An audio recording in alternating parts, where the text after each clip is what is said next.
to be the favorites here.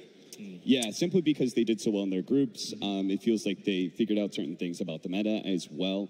Then they also received sort of a humbling blow. I think both the things they can fix in their 2 losses against OG, execution in game 1, draft in game 2. I think both those things are fixable. It's still an intimidating team to go against, because if they're anything, Casey had it right, this team is swagger. You see them walk on the stage after you just lost the other day. I think VGJ is going to be a little bit worried going up against them. Yeah, and I think the other thing that we haven't, I mean, I briefly mentioned it, is the fans. It does seem that they've endeared themselves to the fans, WINSTRIKE here. As you can see on the poster. That corner is wild, by the way. Yeah, that's the WINSTRIKE corner over there, isn't it? Oh, yeah. They get so loud. Yeah, they do get very loud. Dude, just look at Iceberg, man. That's got to help. Yeah. It sure does. Support down there. And these guys, I think, love that there's fans here who are vocal supporting them. I think a lot of other players, you know, you see this big roaring crowd, even if it's a home crowd, you feel this extra pressure. Opposite with them. The other big question mark I have, I think WINSTRIKE definitely have that if they lose a game, they can recover from it. But VGJ looked really lost yesterday after they lost their first game. So I don't know how it would look like if they lose one game, whether they can recover or not. But I think I would give the edge to WINSTRIKE in that regard. Yeah. I mean, we've spoken about the two teams and how they've all formed together. And, you know, I think they actually used the phrase rejects. I didn't use that phrase. It was something VGJ Storm said. We were a bunch of rejects that we all kind of got rejected from other teams. We came together. WINSTRIKE in a similar kind of role. But if there's a difference between the two, if something's going to separate them, what is it going to be? Is it going to be a Rezo great play or a great game, or is it going to be what is going to separate these two teams? Well, at least from WINSTRIKE's main stage performance, Nagrata is going to be the difference maker for them anyway. His offlane performance has been incredible, and with the combination of how important lanes are and then being able to take the early tempo, especially for WINSTRIKE, he's the one that enables all of that. But it used to be Iceberg, actually, right? They carried them on their back. Like, the 4 of them used to make a lot of space for him, and then he just like literally carries them because of like his very high skill ceiling. But this tournament, he struggled a little bit. It makes me think of the way Pain was back when HFN was just carrying them through all those games. Iceberg was in a very similar position where he just had to say, hop on, everybody, I'll carry you through over the finish line. So it is nice to see that Nagrata has managed to grow into his own. I think Silent has performed pretty well. He's definitely not a standout carry for me. Stable. Solid. Stable, yeah. I would say for VGJ, they want to actually have quick games, decide on strategy. I don't think there's a single player necessarily. They want to just outdraft their opponents as they've often done, have these fast, quick, early games because that's where they shine. All right. Ladies and gentlemen, you've been very patient. Thank you very much. We hope you've enjoyed the start of the show. But it now is time for the very first game of this lower bracket match. VGJ Storm versus WINSTRIKE. Game 1. The draft is momentarily upon us for game number 1 between WINSTRIKE and VGJ Storm. Just to set the scene for you, if you are just joining us, welcome to the Rogers Arena. This is the lower bracket, round number 2. Lose here, you are done. You're going home, and you're going home in 9th to 12th. Win, and you carry on. The dream stays alive. Best of 3, game number 1, draft incoming. Gents, what are we expecting? Well, I think one of the things that stood out for me for VGJ Storm is that their opening pair, you always seem to have one lane dominator and then one team fighter. So the combinations of like Enchantress plus a Phoenix, right? One is a lane dominator, the other is the big team fight controller. Necrophos plus like an Earthshaker. Those sort of combos is what VGJ Storm seems to prefer. And some of those heroes have already been taken out. It seems like WINSTRIKE are focusing more on the laning phase aspect with the Necrophos and Wraith King. I think those two cores are hard to beat. Yeah. They've been favoring the Silencer over the Venge, so not surprised to see this. So instead of the Venge Weaver opener we saw again and again, Silencer Weaver, Silencer a bit better at kind of enabling the Weaver just to run in with the Global Silence and just kind of wreak havoc. Very just strong, solid opener that's going to give you good lanes all across the board. I'm a bit surprised to see the Mirana first pick again, because a lot of teams, EG as well, they actually respond with the Weaver. Every time there is a Mirana, they see it as somewhat of a counter to it. Silencer too. We've seen anytime the Mirana gets the Arcane Curse, you don't want to use your leaps to escape because you take so much damage. Or you just get last word and you can only leap once. Global Silence messes you up pretty badly too. But if there's any team that will go for the Mirana and the early draw Ranger pick, it's going to be VGJ Storm. Yeah. They, I think, are 8-0 right now with the Mirana, right? Like, they have been the most successful team by far with this pickup. And I think they're just going in this saying, we're better than these guys, and we're going to just keep our strategies that have been so successful. Yeah, and this is kind of like, before we go into the draft, what I was saying about VGJ, where they want to have these quick, early, strategic wins. And I think this is the kind of draft that takes the pressure off of you. You're hoping you can just win a game in 25 to 35 minutes, not have to rely on some player stepping up, making some crazy plays. Just, it's basically asking WINSTRIKE, can you beat a draft strat? first facing a draw is very brave, but a lot of teams actually first face Bandit against VGJ because they wouldn't mind just picking it in the first two. But I think they're like one of the only teams that can really pull it off because they really understand the draw ranger and how to play around it and how to make the other lanes actually very strong. And they're one of the only teams that actually play draw ranger solo mid if need be.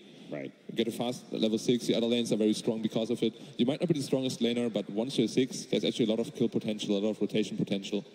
And you don't really mind having the Draw Ranger versus the Weaver because of how powerful that silence can be versus that hero. Yeah.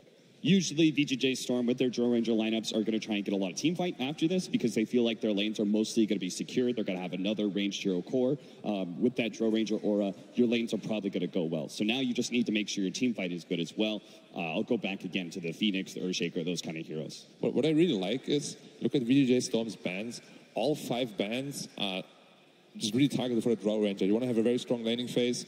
PL, of course, is a hard counter in mid-late game, and they just really want to make sure that this Draw Ranger is going to have a great game. Yeah. I think the PL is more, they don't like playing against it. They've banned it 50 times in the last 6 months. It's their most banned hero 50. against them, 50. Wow. And it's their second most banned at TI. They've banned it 11 times now in the matches that they've played so far at TI. I think that's just we don't want to play PL. Yeah, I keep saying this, but I feel like the meta, there are certain heroes that are out of the meta right now that work up very well against Phantom Lancer. I feel like most of the heroes that are actually good right now are only half measures to being able to deal with the Phantom Lancers. So I'm down with any team that just takes it out instantly. Yep, they're a big remover. They played it a couple of times as well. And Rezo's played it twice in the group stage. I always feel like, though, you pick a PL first 2 like OG did. Could easily get countered. Even if there's counters, right? The hero can just snowball out of control really quickly. Yeah. Like, you get a good start, and suddenly you just like run away with the It's been game. a problem for many teams. KP said it was a really big problem for Newbie as well this tournament. They just haven't been able to find a way of coping with it. Yeah. PL can be an insane hero. Come back for the Tusk. Rare hero. So very much a comfort pick for No Fear. He played it in both of their tiebreaker games against IG. He's always played it a lot. That and like Earth Spirit are kind of the 2 heroes I'd associate most with him. It's good against Drow. Yeah. Can snowball on him. Gap closer, like BKB piercing stun. You can save people if they get arrowed. Yeah, you've got a lot of Go for counterplay that. with both those supports, right? Like, Yeah. they're going to try in some sort of team fight initiation. You're going to global silence. You're going to try and snowball save. The only thing I would like for WinStrike now is like a hard initiator, that you can really make the use of the global silence offensively. Because right now they don't really have that. Bane on the other side. Bane against Have some Tusk. SVG play already. This hero really takes a huge advantage out of the Draw Ranger aura because of you just sleep and get a bunch of right clicks in. Yeah. It's also probably one of the strongest laning phase supports as well. Not particularly good against Silencer or Tusk though. No. Like both of them are very good against Bane. A lot of ways to counterplay the grip. Lycanthrope. That is We've been talking about this. an insane pick right now actually. I think Lycan's been very underpicked this tournament. Yeah. A 4th, 5th pick Lycan can actually win you games, and honestly, right now it's looking amazing. Yeah, and the kind of heroes that deal with Lycan, you don't normally want to be picking in a Drow strat. Lycan historically has been a great counter to Drow. You just run right out the Drow. You've got this super speed Necrobooks and Helm of the Dominator creeps. Yeah. If you ever on top of a Drow, he's dead. Yeah. This is something WinStrike, again, busted out in that tiebreaker game and have had success with. So it's not like they're just doing something that makes sense on paper. They've actually executed and played this in their previous games. Do you think they could have gotten away with the last pick Lycan? No. They probably want a last pick. I think because they've shown it before, they have to pick it now or it gets banned. I think that's why they force pick it. Because I also think they want to have Iceberg's hero last, right? Yeah, that also helps. Yeah, because Iceberg is, or he used to be at least the MVP of the team. The guy that I carries think him. he still is like half the time.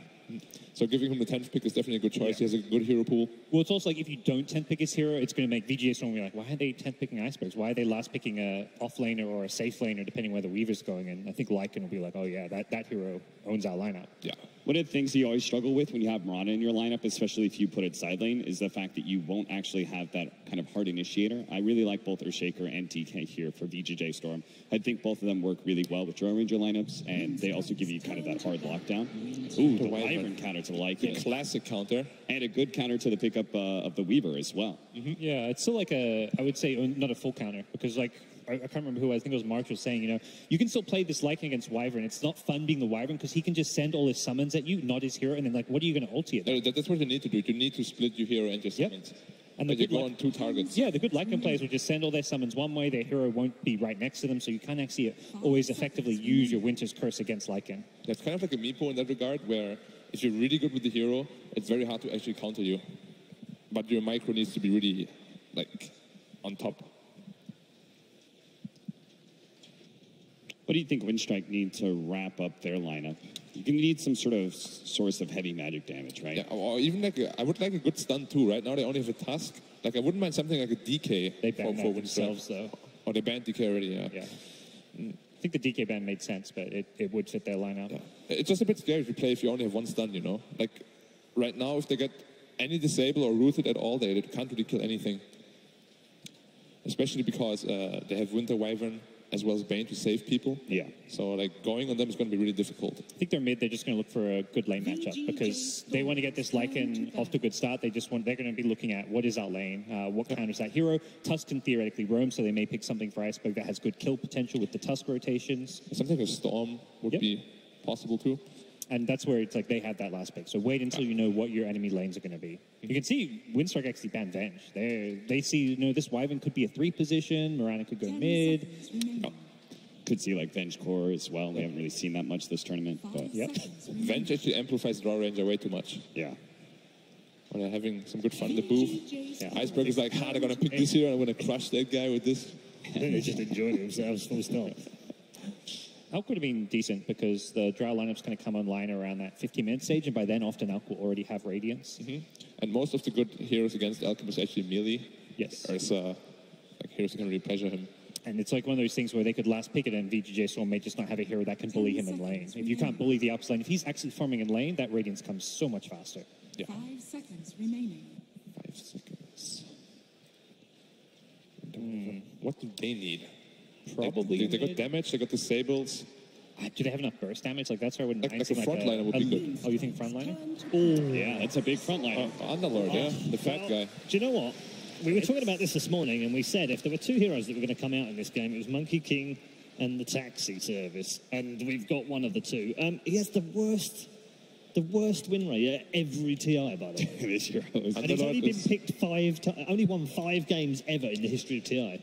Underlord, he's a bad hero, but he is a kind of counter to Lycan. That's what they're thinking. They're willing to pick a hero. Take him out of the fight, get him away. Mitigate his damage, just the aura. You've got the pit as well root. against Weaver, as well as Lycan. It just a little bit of control goes a long way. They need a lot of damage on WinStrike right now. If that guy ever gets Pipe Crimson Guard, it's going to be very difficult to chew through the lineup. You're saying like a Lina here could be decent. Lina, I like Lina. Invoker, possibly. Invoker is what I was thinking about a lot. I'm not sure if you had the setup for Exort Invoker. That might be too slow, but you want the damage out of it. You want the damage out of it, and he can like transition into like a more crowd control kind of hero, because I think that's what they're lacking right now. Do you want a Storm Spirit? Storm Spirit is very hard to play against an Underlord. If he ever roots you, you're kind of screwed. Root, Silence, Bane, there's a lot of control for him. Because one of the big things is they have a really good setup for the pit in the Winter's Curse. They're going to get Firestorm pit on top of you. Yeah. And then, Play a Shadow Fiend. That would be something we haven't seen much of. SF could be possible, but again, like they just have severe problems with lockdown right now. They have one stun. He has played it once during the groups as well. One of the few people to play. But it didn't win that game. They did win that game. They did win? Yeah, that was one of WinStrike's wins. One of the big problems for SF is you're going to need to get him the starting soul. What about partner? Just go all in push. Big magic damage. All go global. All goes damage. Big magic damage. And global 1 second stuns. And you don't like have a whole lot of roaming power to threaten the Zeus either. You do not at all. Ivern, you know. I mean, I guess if Bane ever sleeps you, you're kind of like, yeah, I'm dead. Yeah. Right. But let's bring in the Has and get some statistical analysis for 60 seconds. All right.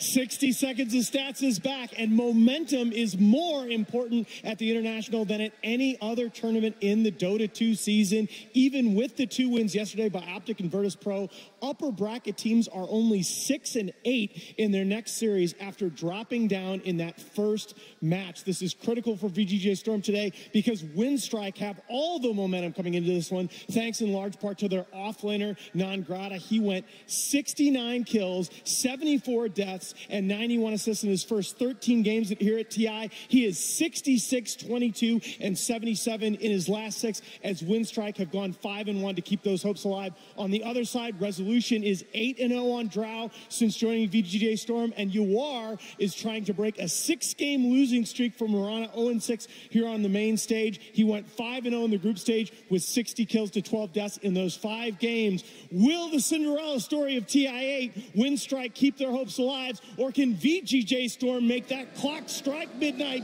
To bring it to you, we got the best NA casting duo. Here is Lyrical and Trent. Thank you so much, Nahaz. My goodness gracious, I love that man's voice. This guy can hype up casters like no one else. I mean, he's found a new role for himself. Absolutely, I love it. Well, as we did see, it is going to be WINSTRIKE versus VGJ Storm, a Cinderella story, if I've ever seen it, for both teams, to be honest. And I'm really excited to see how they show up here in this game number 1 elimination match. Yeah, we could see in the booth getting started, Rezo throwing lots of love over to his friends there in the WINSTRIKE booth. Very excited to be playing up against them, so expect quite a bit of all chat in this one if you haven't got enough of the chat wheels already. And it's all in good fun as well. You know, you see these teams, you have one player from Ukraine, the whole entire team, it feels like, from WINSTRIKE as well on the other side of it, and sort of cheering their countrymen on. So Have Fun, Good Luck comes out, and early movement towards this bottom lane. So often we've seen level 1 battles happening down here, and it does feel like Yawar playing on the Marana is sort of the king of it in terms of being able to find himself a arrow pick-off potentially. Yeah, very early show of the Drow Ranger in this match, VGJ Storm, but not a hero that is quite as risky as she used to be, of course. And in this match, it's going to be particularly interesting. Looks like with the atomization heading to the mid lane for Resolution. As perhaps just a little bit too much pressure there, worried about on the side lane to the Drow Ranger. And with that last pick in the Underlord, kind of makes sense. Totally. You don't want to have to run into that atrophy or just so much of a... Well, actually, excuse me, the other way around. He wants to make sure that he can have a good time against the Weaver. As bottom lane, MSS going to move over and try and contest for a rune throughout the Arcane Curse and then the back away. You know, I want to talk a little bit about Tusk, too. It's a hero that I think we've been seeing a little bit more often, and No Fear plays it amazingly. I think that they were almost undefeated going into it with this hero. He's incredibly strong, being able to mess with the waves a little bit with shards as well. How do you feel like he's going to do in this game? I think he's definitely not as powerful as he once was with the nerfs to the shard, but 4 seconds is still a pretty long time in the early game, right? Lots of time for some extra right clicks to go in there. You're up against a Drow lineup. Drow lineups mean heavy physical damage coming at you, so any sort of mitigation here is going to help you. SVG makes the play, moves in, and gets the Radiant. Is this how you get a 77% win rate on Bane? It must be through that. I mean, he plays it well, and it does look like Iceberg going to have a bit of a tougher time now. He did get the salve brought out to him at the very least, so things somewhat mitigated the damage there, and SVG going to make the movement up towards top where he's going to be shards in. As you said, though, only 4 seconds means that he should be able to get an easy walk away. Yeah, and this is why you get to see the Drow in the mid lane, right? It makes sense. You got a Bane, Marana pairing up together. They had to do some lane swaps. That's why they weren't able to secure 2 of the boundary runes like you'd like to, only getting 1, handing 3 over to WINSTRIKE. But they will get the matchups that they prefer here, and this is this Underlord versus the Lycan that they were hoping for. Yeah, there's also going to be taking the MSS treatment. Constant spamming out of that Splinter Blast is always want to fly, also going to take a few of these punches. What is it that makes this match just so tough? Is it just melee heroes in general against Underlord? Yeah, that for sure. But with Lycan and all of his summons, Underlord has a pretty interesting spell in the pit that it just kind of hits everything that's in there, right? It's all about that one AoE. Doesn't matter how many units. So Lycan, all of his summons can trap to the side. And then that attribute aura just makes him impossible to go on, often building into a Vanguard, Prison Guard too, to help the whole squad. We did see in the top lane the creep pull that was coming through as Snake King just continues to pressure in onto the tower of Silent here, and he's going to try and contest for runes. But that's one of the nice parts. It's a little bit interesting that they were able to get that pull off, but Bane taking that brain sap early meant that they weren't able to disrupt the pull. Yeah, typically a hero that can actually handle that, and he will have the Nightmare now because they attempt it again, but 1 is really all you need in a lot of these lanes. God, just the spam coming. Snaking a good bit of mana there, trying to get into the Soul Ring early. We'll be denied a few of these creeps as well, but as far as sort of the lanes lookout, is there any kill potential really that we should be watching for in this game? Further and further away from his boots. Oh my goodness, yeah, lots of damage. MSS moving in as well, seeing if they can get the body block, and they do throw out the Firestorm as well. Tough time, but he will be able to get the salve off as he runs away from the spam. Yeah, but all that spam, it's just a battle of regeneration, and fortunately for the Lycan, already 2 points in the Feral Impulse, so that means Silent can handle it, but Always Want to Fly does not have such a wonderful ability for himself. Silencer fairly squishy in that regard. Mid lane, so far you can see that Drow Ranger having a pretty decent time against the Zeus. It's looking like Zeus actually ended up with a couple more of the denies. Yeah. Zeus actually getting an Arcane Rune as well to help out, just like constant spam, but Rezo still holding strong here with the salve after using both of his shared tangos. And of course, resolution, a big part of the reason that you're taking this Drow Ranger is just to ensure that those other lanes go that much better as well. And it does look like, with the exception of the Lake, and they're leading the CS across the board. Nangarada has had himself an amazing tournament so far, and we'll be looking to try and maybe put the hurt on as the game goes on. But Bane is just such a strong laner. It feels like it's going to be hard for him to bully it. He is, but he still has to be just as cautious as Always Wanna Fly does. Silencer and Bane, both of them, if they get directly targeted, two heroes on top of you, it can be difficult to escape, especially with someone like a Weaver, who is very slippery and even trying to force a couple leaps out of UR up top now. Shards does force out one, gives him a little pat on the back as they walk away. And it looks like as teams get ready for the next round of bounty runes, they are able to find an arrow in just first blood. No fear, no man's land. There it comes. And good thing to get the courier up top just to help out first, and that means that Soul Ring will be delayed for the bottom lane, but you can see they're quite fine. Snake King will hold the line here. Not going to be a lot of early pressure onto this one with the combination of the Splinter Blast as well as the Firestorm. How are you ever going to just push into this early tower, which of course is one of those lovely parts about having a Lycan. It's definitely what they are going to be trying to do with the Lycan draft. Maybe he's going to need to make some type of a quick rotation, as Always Wanna Fly had a creep near him. The Splinter Blast hits, but this is just to secure this large camp for themselves, and then afterwards also get the bounty rune. Exactly. Don't overextend in that moment. Maybe you'll get the kill. Half the time, dying as a support can sometimes be really worth it if you're actually out of your mana. So they're still trying to hold this position. Always Wanna Fly moves in. Yeah, they're also battling for him on the other side. Arrow goes out there. They were able to take the bounty rune with MSS. Now trying to get away, but also dealing the damage to Silent. So meanwhile, up top back, no fear. He's the one who's gone a bit too deep into his own territory, as the Weaver just abandons him for the other bounty rune that Nangarada will get for his squad. I mean, that's really the danger of this Bane Mirana combo. It's a tale as old as time. We've seen it a million times. You set up the arrow easily, and if there aren't creeps around to take it, it's just going to be a kill. Yeah, and sometimes you can make these plays where one hero will be Nightmare and the other one can kind of tank the arrow and help each other out. You don't really want to tank it as a Weaver. Ooh, resolution. Getting dove after, but able to dodge the strikes. And, well, they're actually going to turn this now with the salve, and No Fear again in some trouble. They're chasing forward for this. SVG looking for the chase as well. They do get the Nightmare down onto one. Trading it over now as they try and dodge it. Actually able to dodge the Splinter Blast. Nice play there, but it is going to come at the cost of his life. And now No Fear also in trouble. Snowballs back to the creeps. Does he have enough to get out of there with the cross arrows? I don't think so. No, just one last shard thrown down there. 4 kills to 0 now for VGJ Storm, coming out strong with the Drow lineup at level 6, helping out a bit in that engagement. And now 25 damage for the 4 heroes on VGJ Storm. This Drow Ranger aura. That's so much. And, I mean, you saw there as well, the reason that you picked this Tusk, you want to try and get on top of that Drow, but if you realize that this gank is coming, you can move back, you're pretty decent, and of course, the rotation sealed the deal. So great play so far from VGJ Storm. A 1K gold lead, 6.5 minutes. And the one hero not benefiting from that aura in this game, of course, will be snaking on his Underlord. And talking about Underlord earlier today, the VG game was the one coming up. That's where we thought, all right, maybe it's going to come back out. It seemed like they were the only team that really opting in towards it, but this really is a fantastic game for him. He's a natural aura builder. Up top. Has the bugs on him. Shards out as well. Second leap going to be used. Does not have another one as Nangarada chasing. Such a good hero versus both Weaver and Tusk.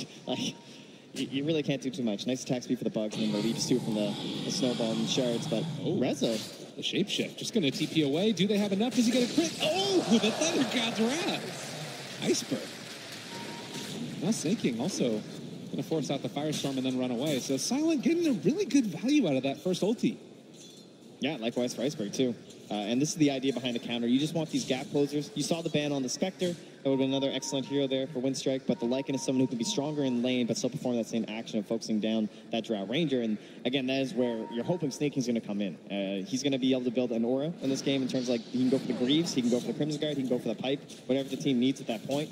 And both Underlord and Tidehunter were these kind of old, classic counters to the Global Silence because you can naturally build these Greaves. Yeah, they are going to need something like that. And, once eventually you get into level 6 for Always Want to Fly, the space closers are just going to be able to do that much more against the Drow Ranger. As race for the rune here. Raindrops saving MSS. The Arctic burn, he's going to be able to find the deny on the other side. He gets out of there. He denied the ward too, so extra value.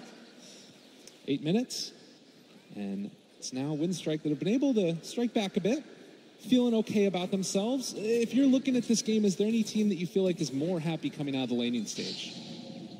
I think just pretty even, I guess, is how you'd expect this to go, right? Like, it's unlikely Lycan is out of control because of the lane he's facing, and likewise up top for WINSTRIKE versus the Mirana, you're not expecting a whole lot of kills. But they haven't lost too much. In fact, they're ahead overall in net worth.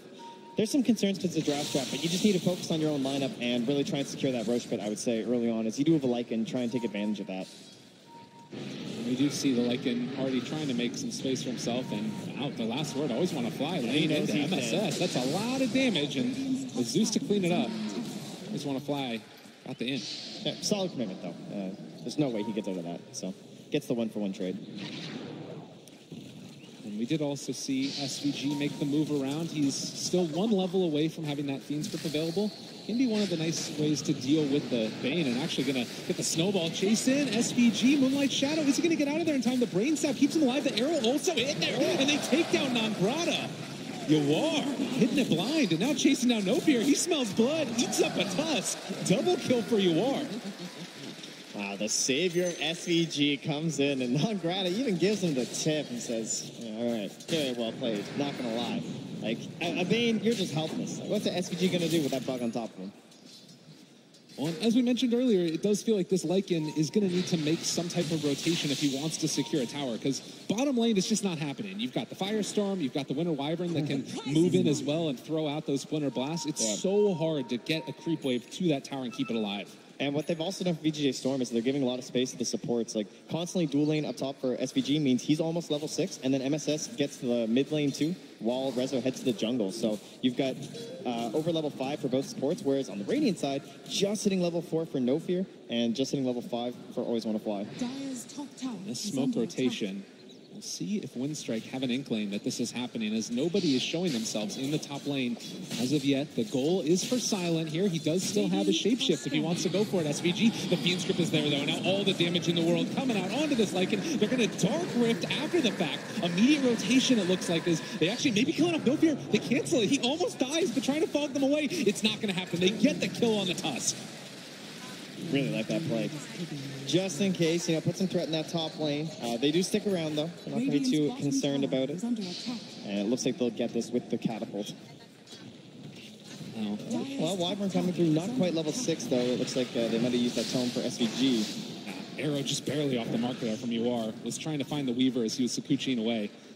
But they are going to bring that tower very, very low. Not quite within deny range. 12 HP away from it.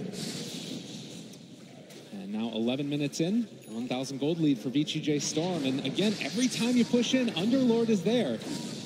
It's so hard to assault these towers. Nightmare? Yeah, and very unfortunate for Silent that his ultimate actually got off, right? Because he ends up losing the cooldown, and now it's difficult to pressure this tower. They can just rotate essentially one hero into that lane, and it feels like the push is completely stopped. Yeah, because that's the nice part. Sometimes you can just dive the tower as the Lycan and find a kill. Not going to happen. Also, we did finish off that Vanguard on the Underlord just a couple of minutes ago, which makes him that much more difficult to kill, particularly with this lineup, unless there is going to be Iceberg around the area. Yeah, it's his job to just put the body in between the rest of VGJ Storm and that Lycan. You are, again, moving down. Sandwiched in between some sentries right now, and finds the best way out of there. Yeah, just the TP scroll. That's what you like to see. SVG also going to make his move around. He has Fiend's Grip back up in 14 seconds. Is Snake King with the Haster and is going to head top and try and keep that tower alive. They've already smoked those two supports. Rotating down bottom near Rezo. See if they can utilize the damage of the Drow Ranger to perhaps bring down this Lycan. They have the vision on him. See him from that Observer Ward. His shapeshift is back up in 5 seconds now, and he's not leaving. I don't know about this. They see him. They realize that SVG in the area just going to grip him, and the punches are there as well. As this is going to be Lycan falling yet again. So much bonus damage. Always Want to Fly shows up And the snowball, they try and turn this. There's going to be the Winter's Curse. Now, No Fear, kind of in an awkward position, but maybe they can actually fully commit here for resolution. There's the Nightmare onto one. You are trying to make the damage happen. He's turning on to No Fear as well. They're going to be able to find the kill with the Thunder threat. Yawar needs to run and hide, but they've got eyes on him. Winstrike striking back in a big way. Very costly there for VGJ Storm, unable to exit the area after the pick. So great response there from Winstrike. And now the dangerous thing is their wards are in some fairly common spots, especially against the Zeus, so it's likely they lose these too. Well, and again, the presence of mind to realize we can still run at you. That is something that this draft does well on the side of Winstrike, particularly if you're able to get your eyes on that Draw Ranger at the get-go, even without the Lycan. Yeah. But once more, Sneaking will say, no, this is my tower. And it remains almost at full HP. Well, they take a couple heroes in the mid lane. 13-minute Crimson Guard. Not bad. Silent just going to dodge away from that arrow. Always want to fly. Also in the area. So far, VGJ Storm feeling pretty good about themselves, and No Fear going to be able to pick up an Invis Rune. Still taking a lot of damage, and the best ability is just standing still. Oh, they're scanning. They really want to find him. Oh, they dropped that sentry. Looks over, he saw the animation. No Fear. Run away, my friend. Oh, my God. Another sentry. He's living life on the edge right here.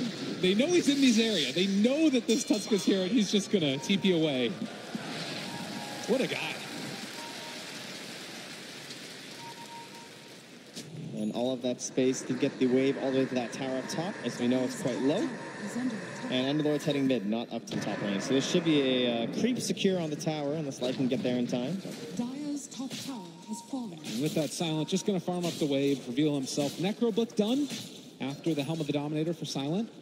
He does have that 5 armor talent as well to deal with all the right-click damage that's coming out from VGJ Storm. Yeah, and you heard the panel discussing it, but Lycan, when he was at his peak, there were several months where it felt like he could just be first picked and honestly win you the game. And in a lot of those matches, we would see that when a Wyvern come out. But Fear, I would say most notably, had to play so many of those games for EG. And every single time, you would always see the same plan happen, where you just split the Lycan and the summons. The summons all go on this winter Wyvern, and what do you do? You curse the summons, and you're basically pleased as the enemy team that it was wasted on them. And you see here as well, they were thinking about going again at the Underlord, but he's just too big of a target. And instead, they're going to make the rotation towards mid. This time around, they do have Global Silence. So if they want to take this fight, could be a good moment. They see that ward freshly planted here, so they know they were definitely in the area. And they've been circling that area, too, just knowing that that's where Winstrike have been playing, trying to control up around that Roach Pit. Means they are free to farm the bottom, but it's that whole idea of trying to force pressure down here, see if you can get Winstrike to rotate to that bottom and kind of give in to that pressure rather than keeping the Roach for themselves.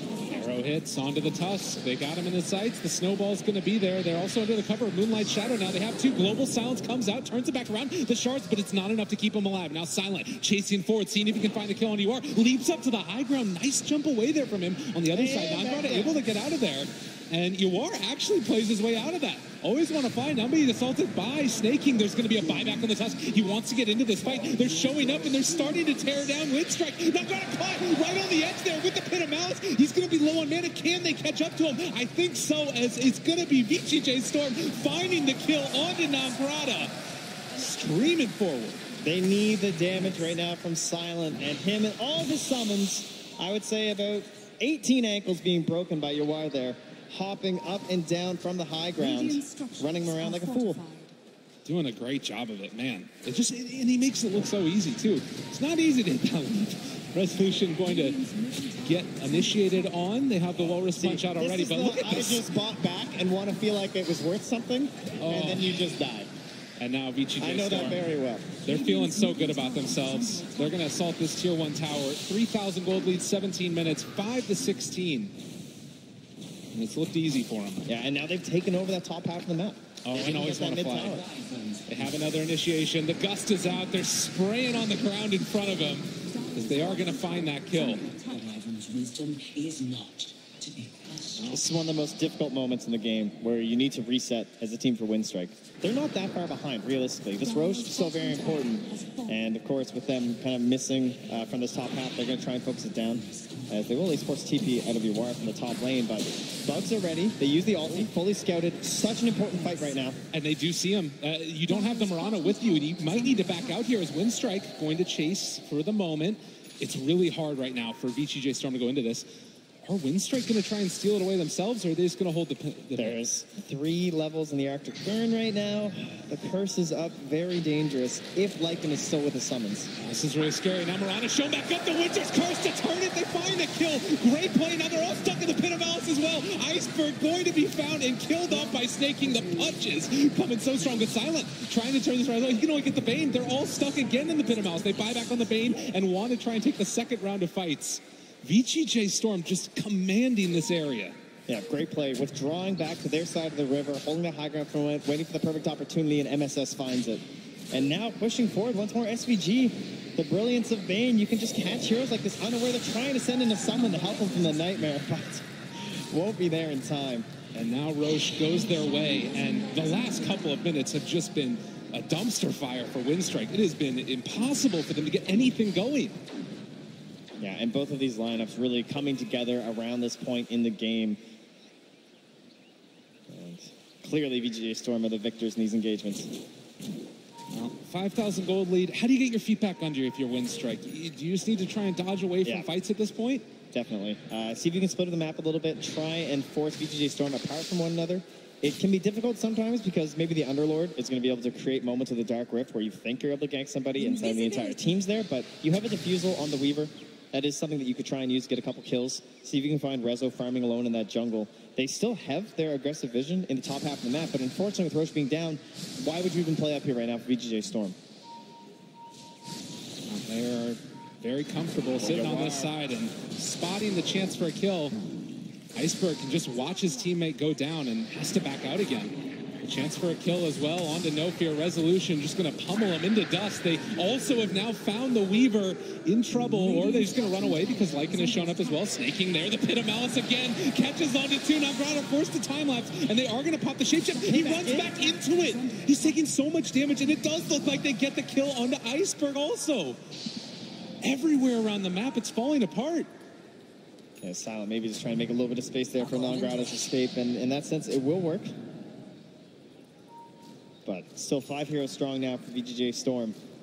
They've already taken the mid-tier 1. Not a whole lot of objectives in this area unless they want to go for the full-on push to the tier 2, which they could consider with the Zeus still being down, but they're in no rush right now.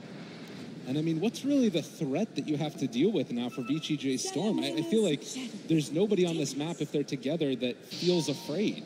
If they're together, right. But, I mean, there's still going to be these moments during the global silence. We still don't have answers for that on any of the heroes right now for the dire side. So, oh, the long range arrow, the leap and the stun. That's a good answer for global silence. You just kill the silencer. Fair enough. They got me on that one. 24 seconds. And VGJ Storm feeling good assaulting this tier 2 tower. The avenues for them to start to build momentum in this game are feeling like they're running out for WinStrike. They need to get something on the board. And right here, Non-Grotto doing his best to try and cut these creep waves.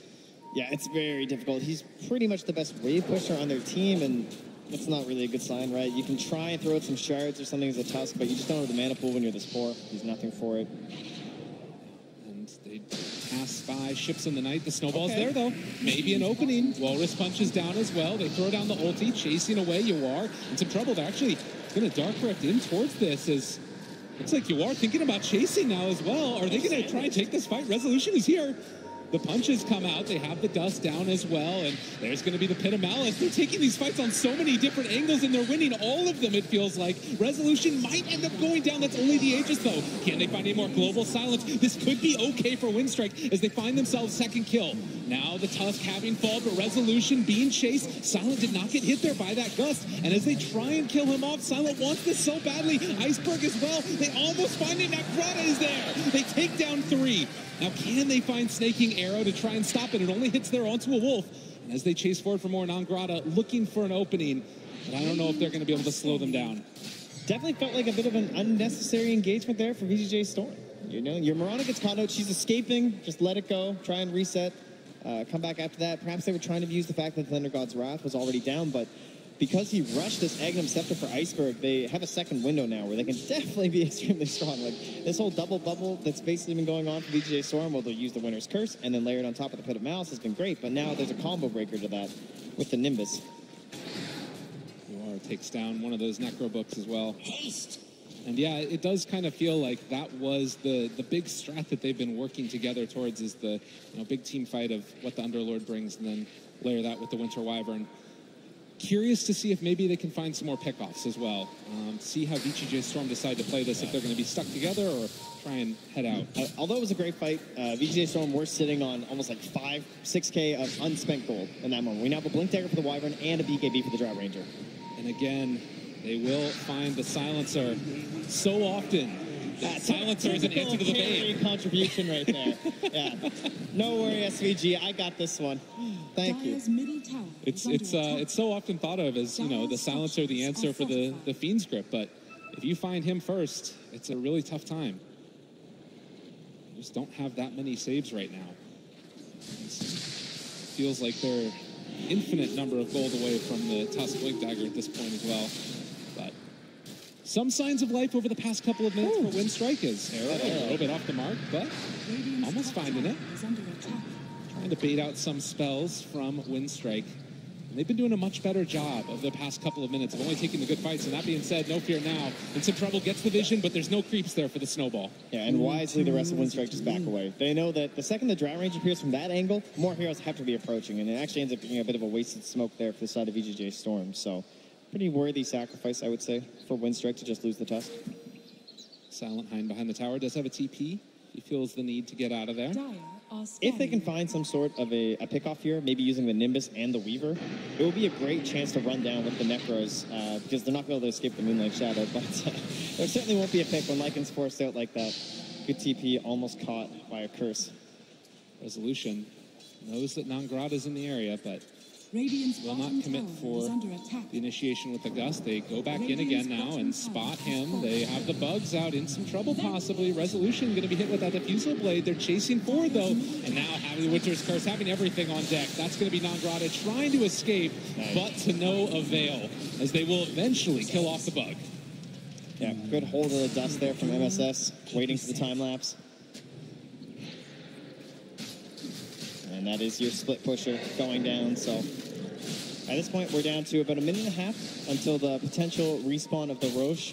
And now we've got a 9K lead for VGJ Storm, and they have the itemization to really give them an edge in the pit. The Nimbus is the best option they have for Winstrike, and it's trying to get a kill here. Thinks about the ulti. MSS gets hit there. Right at the range. That Aether Lens. So good.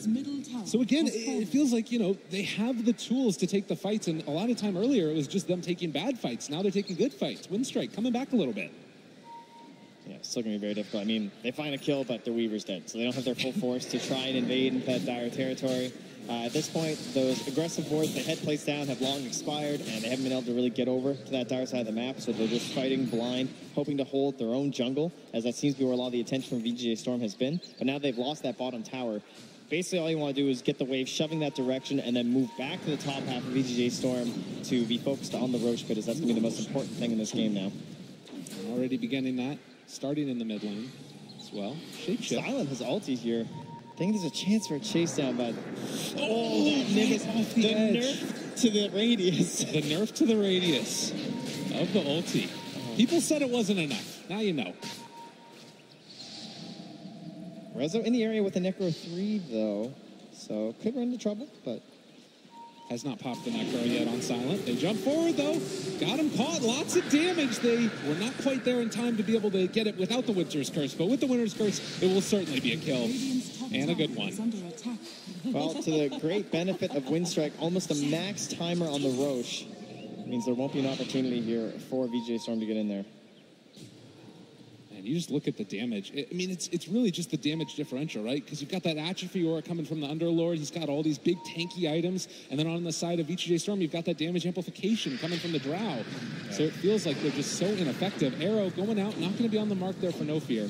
And This is so deadly on these. This is one of the best games you're ever going to see for Guardian Greaves, too.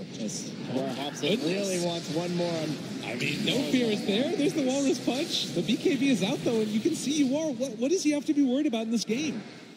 The BKB, he's always going to have an answer. Yeah, he's far too maneuverable.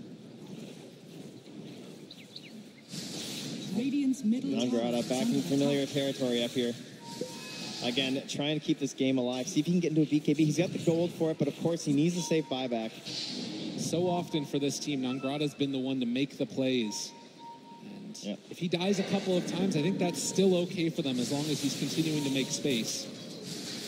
Yeah, he has definitely been very impressive throughout all of TI. This is a guy who really only played on a lot of those traditional offlaners. I mean, some of his most plays would be things like the bat, right? Kind of the old classic. These new styles where you have to play this Weaver, this Mirana. Not really something that was ever in his toolkit. We're talking like 10 games sort of a deal in Pro Series and able to turn up here. With the dust and the Refusal Blade, they get the silence there, but he got the Sakuchi off and now chasing for it for more silent, needing to go in onto Snake King. They also get the Nightmare onto the Tusk. There's no safe follow-up. They have the, it's Global Silence. I don't think that's enough either. Silent goes down. They have killed off SVG, but it comes at a hell of a cost.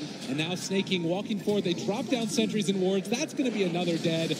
In trouble. Snake King streaming forward, seeing if they can find Always Want to Fly. With this curse, I can MSS. Oh, they got him there. Up on the high ground, the Pit of Malice is down. Always Want to Fly being ran after. And there's going to be the Winter's Curse follow-up. They got one after the other. There are no buybacks on these heroes. Iceberg in trouble and dead.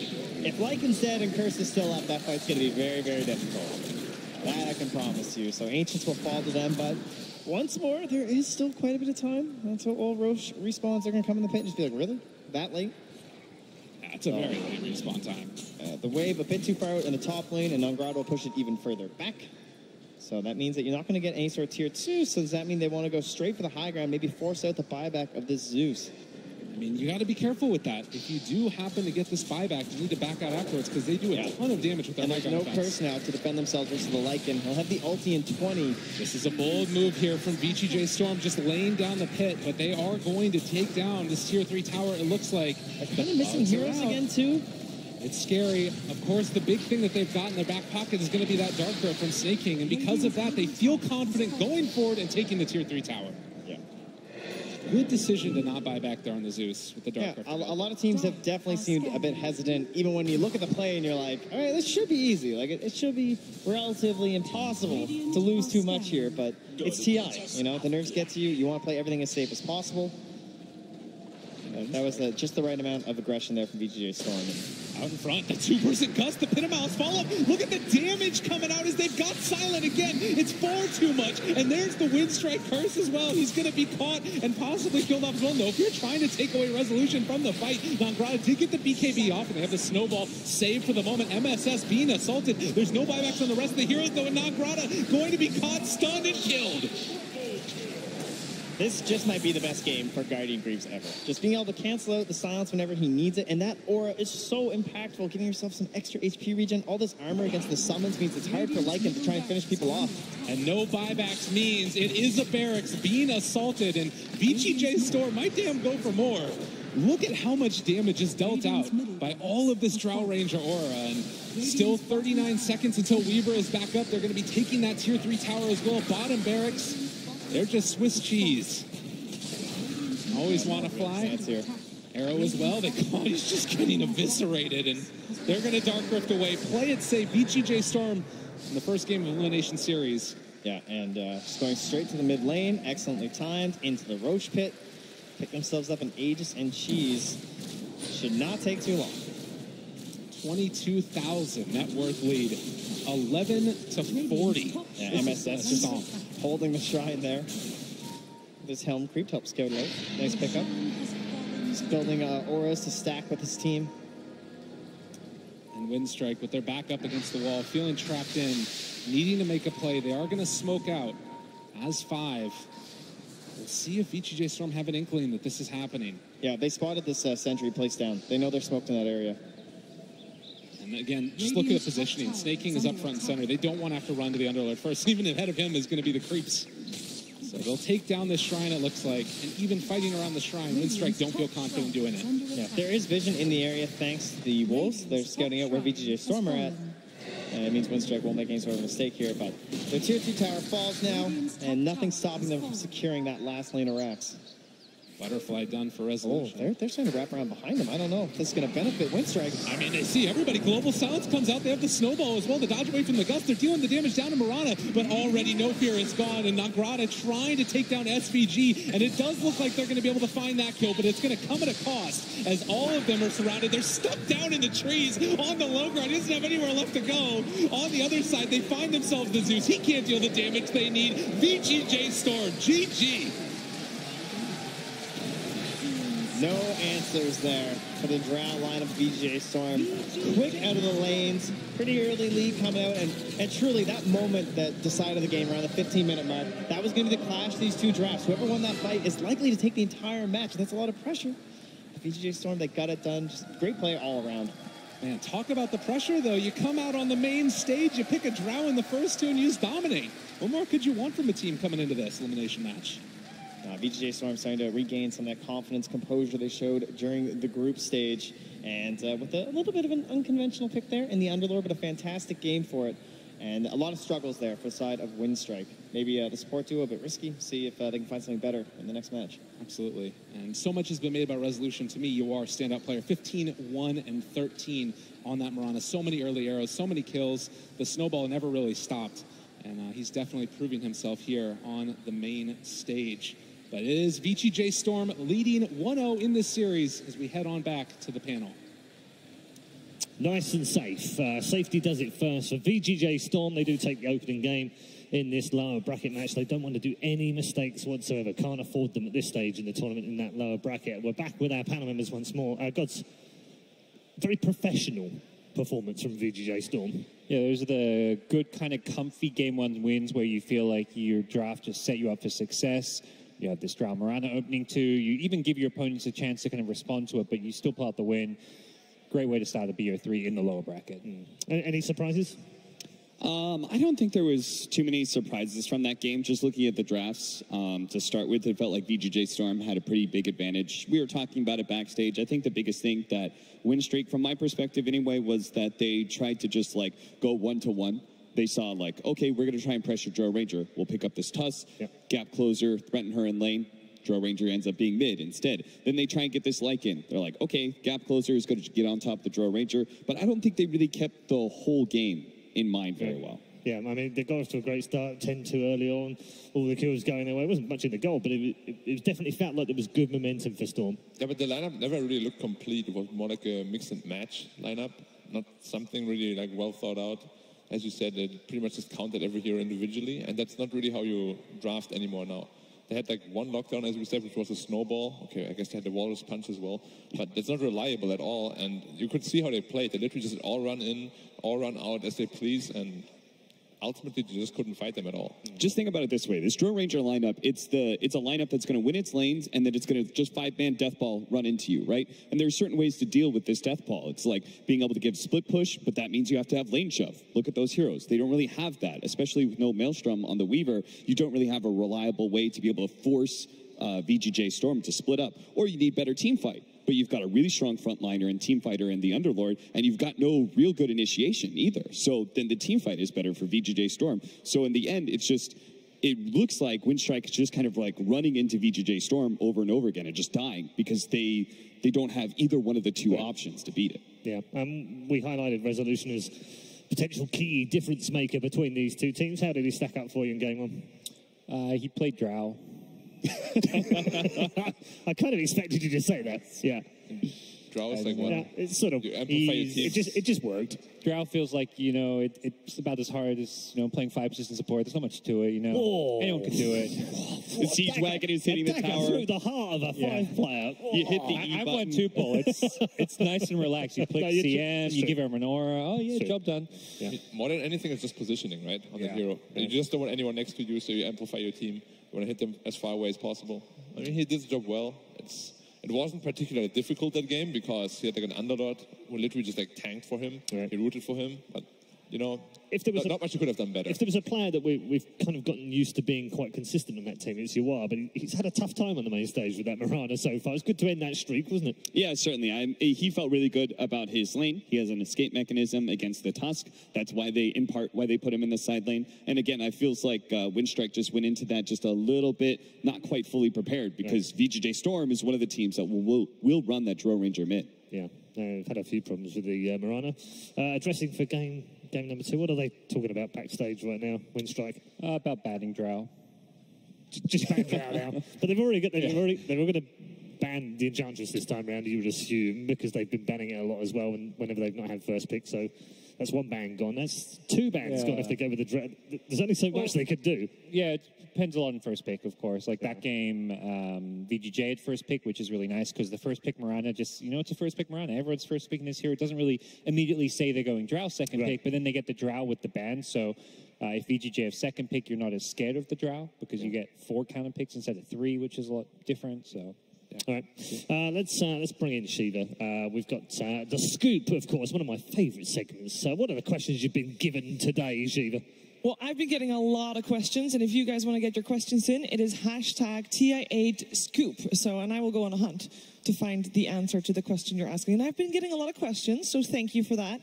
A lot of them are the same ones. Who is going to win Ti8? If only I was an actual Oracle, I would know that. But I am not the one that is the best to predict that, I thought. And I figured, who is unbiased and can give me a good read on who might win this TI? So I went to the players that are, unfortunately for them, eliminated so far. So I got to talk to a couple, and I got the results. So the questions right here. So from Pain Gaming, we have HFN, and he says, Liquid's going to win, stable and playing really well. King RD agrees with him, and he said Liquid changed up some heroes. They are the team that is ahead of the meta right now, and he thinks that Liquid versus LGD, which is happening later today, is going to be a little bit of a taste of what we're going to get in the grand finals as well. Duster says it's going to be LGD this year because it's a Chinese year. No other reasoning given. Misery, also Liquid. I know, they're very on the same line here. Liquid because they are the best team. And then Tavo was the odd one out. He went for EG or Serenity. I know, Serenity no longer in. They actually scrimmed a lot against Serenity, and I thought Serenity was the strongest team. And Evil Geniuses is just looking really good and have amazing momentum. And according to Tavo, they're going to take it all. And then last one was, I asked KP, and he just started chanting, "Let's go Liquid," and he didn't stop, and I just walked away because that was a little awkward. But we are gonna answer more questions for you. Hashtag Ti8 scoop. Get them in because I am on the hunt for the best questions and then therefore for the best answers. And I'll bring you all the scoops. But for now, it is back to the panel to continue with this elimination best of 3, Paul. Thank you very much, Shiva. Yes, I wonder what time of the day you spoke to Tavo when he said Serenity. Maybe he was at the bar or something. Anyway, good predictions. Let's catch up with another member of our broadcast team right now because I hear that Casey is around. Casey. Oh, I'm always around. You cannot get rid of me. You're on your own, though, today. I'm what now? Well, you're without slacks. That must be nice. Oh, my gosh, you're right. He's not even here, is he? I'm so used to having him lurking in the background. Finally, my own segment. How are you guys? I'm good. You're good? Yeah, I just got my hoodie. You just got what? I just got the hoodie. Let me see. Take it out. I want to see. We're going to do a little fashion show. Hey, Myra, would you mind swinging around and showing everybody? You guys need to be on camera. Hello! Yes! What did you guys think of that first game? Pretty good? Good. One guy's like, small clap. Yay. What's been your favorite part so far? I really enjoyed the EG game yesterday, and the Boris the Bear segment was great. I wonder who that bear is. So creepy. That is a fact. What do you think is going to happen with the match later tonight with EG and OG? I'm not sure. I hope EG does well, but I'm pretty sure both teams are like pretty equally matched, so I'm excited to see. And you have your sweatshirt on. Show everybody. Woo! Where did you get this? I got the secret shop, and I also got a mouse pad. Mouse pad? Yeah. Have you had any of the players sign it yet? A lot of people are doing that.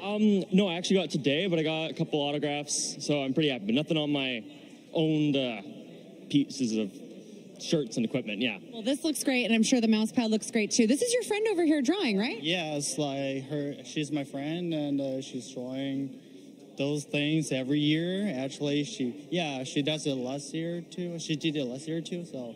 Are you this talented? Can you draw like this? No, nothing. I mean, I draw this, but that's all I can do. That's my limit. This, the LGD? Yeah. I support. Yeah, I support LGD. Yeah, I think they're the hope of all we have right now. Yeah, it's kind of it's not good for the whole generally looking for the scene Dota, but I believe in LGD can do this. Who else believes in PSG LGD? Yeah? I know we got a lot of fans in the bowl and a lot of fans watching online. All right, you guys ready to see some more Dota? Yeah! Come on, give us some love.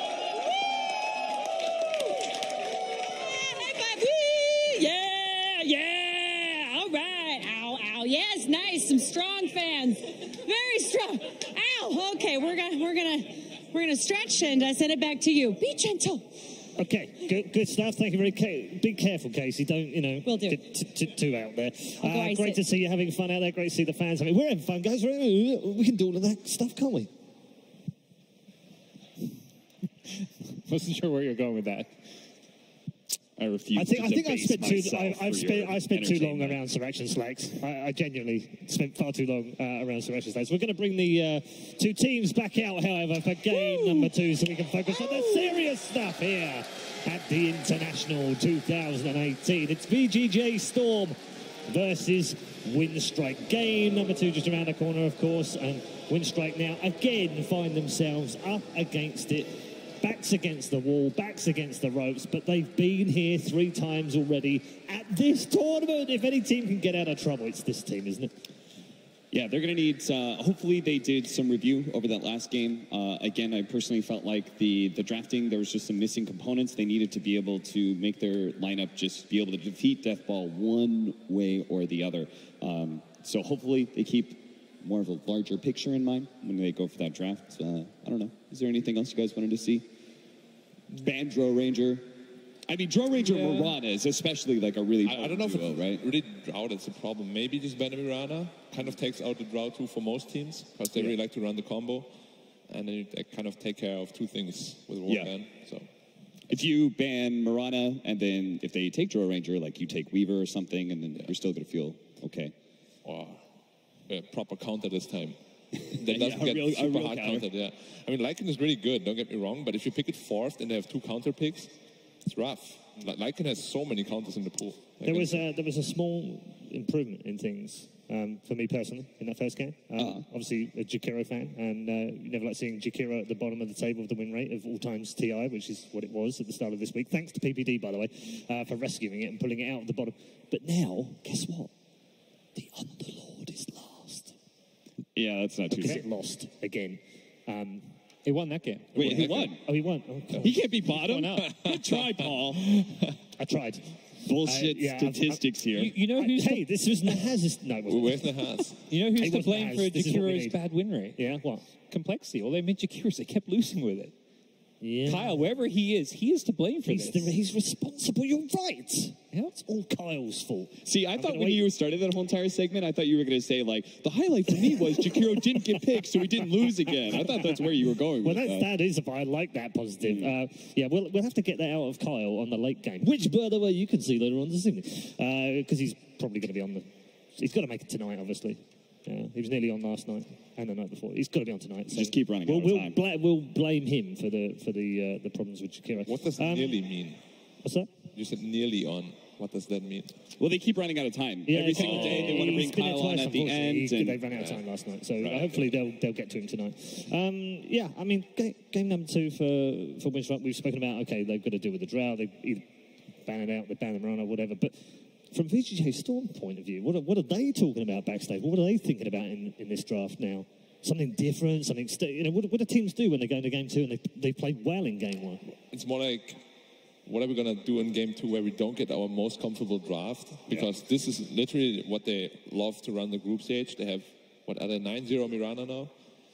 And I don't know, just make them... Yeah, they picked it 4 times, I believe, in the group stage. Yeah, picked it 4 times, won 4 times. They also had the Drow 4 times as well with Resolution and won all 4 games. Yeah, it's like, you've got to take them out of the comfort zone. They also picked the Mirana twice with Rezo and won twice with it as well. So. Yeah, I think just the big thing is like, how do we respond if we get taken out of our comfort zone? Right. So that's probably like all they're really talking about. And that's probably the biggest concern for VGJ Storm is how much depth they actually have past, because they ran through the group stage with like very similar strategies, I would say, through the whole way, and they didn't get challenged too much. I think it was only VP who managed to like 2-0 them in the group stage, but they still ended up on top. So that was always my biggest concern, because Group B looked a little lackluster. VGJ Storm comes out on top. Like, when you're really tested, what are you going to be able to do? And I think WINSTRIKE is a team who can test VGJ Storm execution-wise. I think they're actually up there in the top 8. So they just need to be able to put up a lineup that actually gives them a better chance. Hopefully they will do so here. Okay, well, let's find out, because that's a good question. Can WINSTRIKE come into it in game number 2? VGJ Storm versus WINSTRIKE. Game 2.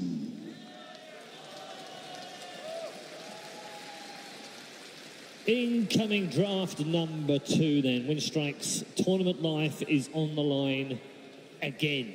They have been here so many times already. Twice in the group stages they had to win games to survive and stay at the International 2018. They then had to win a best of 1 against Nibby, and here they find themselves 1 down against VGJ Storm, who had a fabulous group stage, it has to be said. When they went through that groups, you suddenly thought, whoa, hold on, we've got a new challenger. As the introduction says at the start of the day, will it be 2 teams or will there be a new challenger? I thought this might have been it.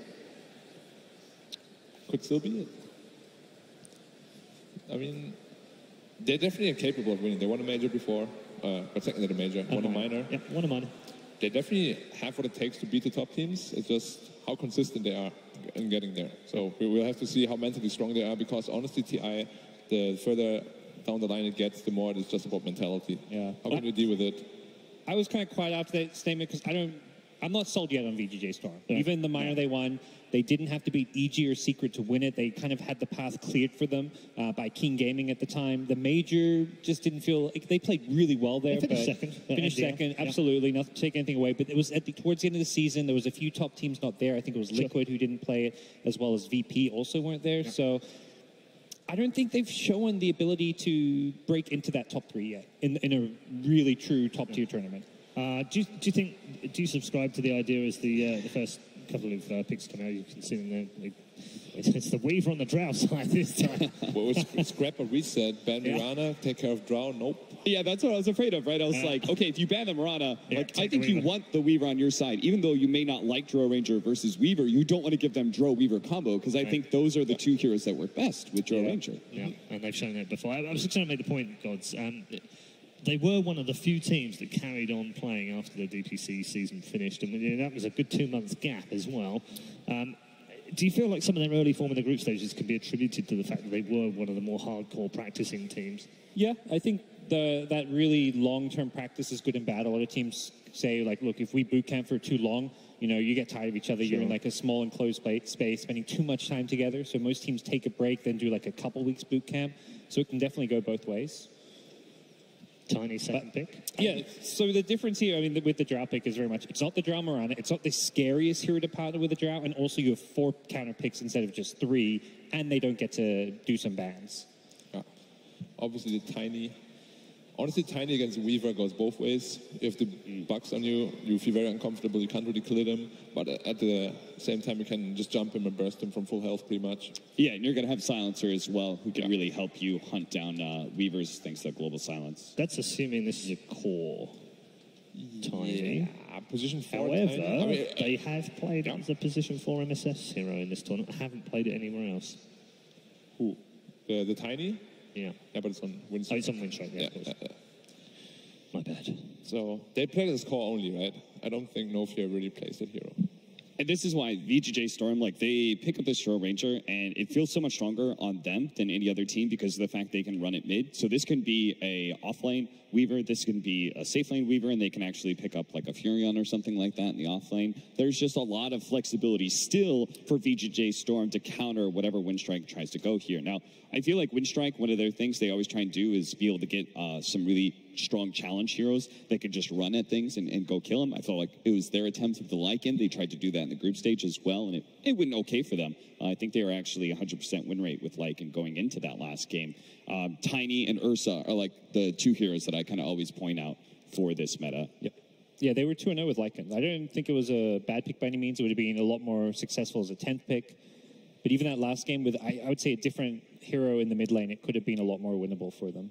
Yeah, just to recap on what I was saying earlier about the Tiny, obviously got the run the wrong way. WINSTRIKE were 5 matches in the group stages with Tiny. All on call, Only right? won once. They with Iceberg. Okay. Yeah. All on Iceberg? Yeah. Well, so might be locked in mid Tiny then already if they didn't play that any other Yeah, we've seen it played position 4. So it's not like they can't. It's just I haven't seen them do it. Sure, but it's no fear. Is there a hero he hasn't played ever in his life? That's true. He's got a pretty big hero pool. Yeah, he pretty much just plays everything. But the pickup of Ogre against Tiny, very good. You can't really burst him down. One of the only supports you can't burst, actually. Yeah. Good game for Bloodlust. You've got high physical damage. Yeah. Easy Roche. Oh, he's clapping, yep. Of course. Time. Now we need Earthshaker to be picked up just to by WINSTRIKE. Yeah, to counter the claps. There are still like 4 really big 4-position team fighters left for VGJ Storm. Like Dark Willow, Phoenix, Wyvern are 3 of the ones that's coming into the top of my head. And I think those are kind of always necessary when you run these sort of lineups, right? Yeah. You definitely want to have one of them. Well done, crowd. Well done. Got the Yeah, by the end of this, they will be good at it. Everyone wants to speed up the clapping is the problem. All right, Venge on the other side. A very popular pick. Yeah, I'm surprised we're not seeing VGJ pick this alongside the Drow strat, which just seems like the common go-to support when you have a Drow or a Weaver, amp up physical damage, kill Roche, you have a save, but they seem to prefer these tankier supports like the Ogre. Right. But how cool would it be if Ogre on the stage could bloodlust himself and he starts clapping faster and it goes like on and off to keep the crowd on their toes, you know? Britt, actually, can you hook that up for Black? Yeah. All his mad ideas. It's like the mad scientist of the panel. I got a couple of ideas I would like to implement, but not allowed to talk about that here. You've already got some catch thanks to the swap of the Vengeful Spirit, and then the Tiny. You probably still want another hero that just gives you like good burst damage versus the Weaver and strong initiation. Yeah. Interesting, the Venge will be most likely a 4-position too. Yeah. Unless they run a core, Silence is one of the only players who actually ran it as core successfully before. Of course, they're going to the Phoenix, one of the position 4s we spoke about. You don't like it versus Silencer, but you really like it versus Tiny, right? A hero that already has slow attack speed and then also is high HP, so your Sunray is very effective against him. Yep, very good. Expect to see something that can kill the egg here, or at least be like a decent... Well, we've seen Troll, we've seen Lina. Those are probably the 2 best. Anything else that comes to mind? Ursa, of course. You know, it's kind of crazy. I would love it if they actually made Vengeful Spirit core and they got like a different 4-position team fighter, like Wyvern. Like I would really like that too. Because I feel like there's just something that's going to be lacking between these 2 supports. Vengeful Spirit Silencer just like isn't quite enough for me. And so they go for the Troll, yeah. That'll be the answer to the egg. Troll is quite good against Drow too. If you get up to like 2-3 items, you get like a Blink Dagger, BKB, you can jump on him and he can't really do anything about you. He can't man-fight you. He can't really run away because you slow him. And right now, what's really good, none of the heroes can actually man-fight a Troll. If that's the case, then Troll is going to be the king on the map eventually. And that's where he really wants to be. He's also got some underrated synergy with the Tiny, the ulti. Like, helps Tiny out a lot with the extra attack speed. I mean, just Troll in general, right? Even the support Silencer right now, if Troll ults, he can solo kill that egg. Yep. It's like just the hard counter that everybody always speaks about. DK was again banned by WINSTRIKE in that second phase whenever the Drill Ranger lineup comes up. Furion, which would give WINSTRIKE really good split pushing opportunities, and it's a pretty good laner as well. Yep. What are they gonna put the Tiny off lane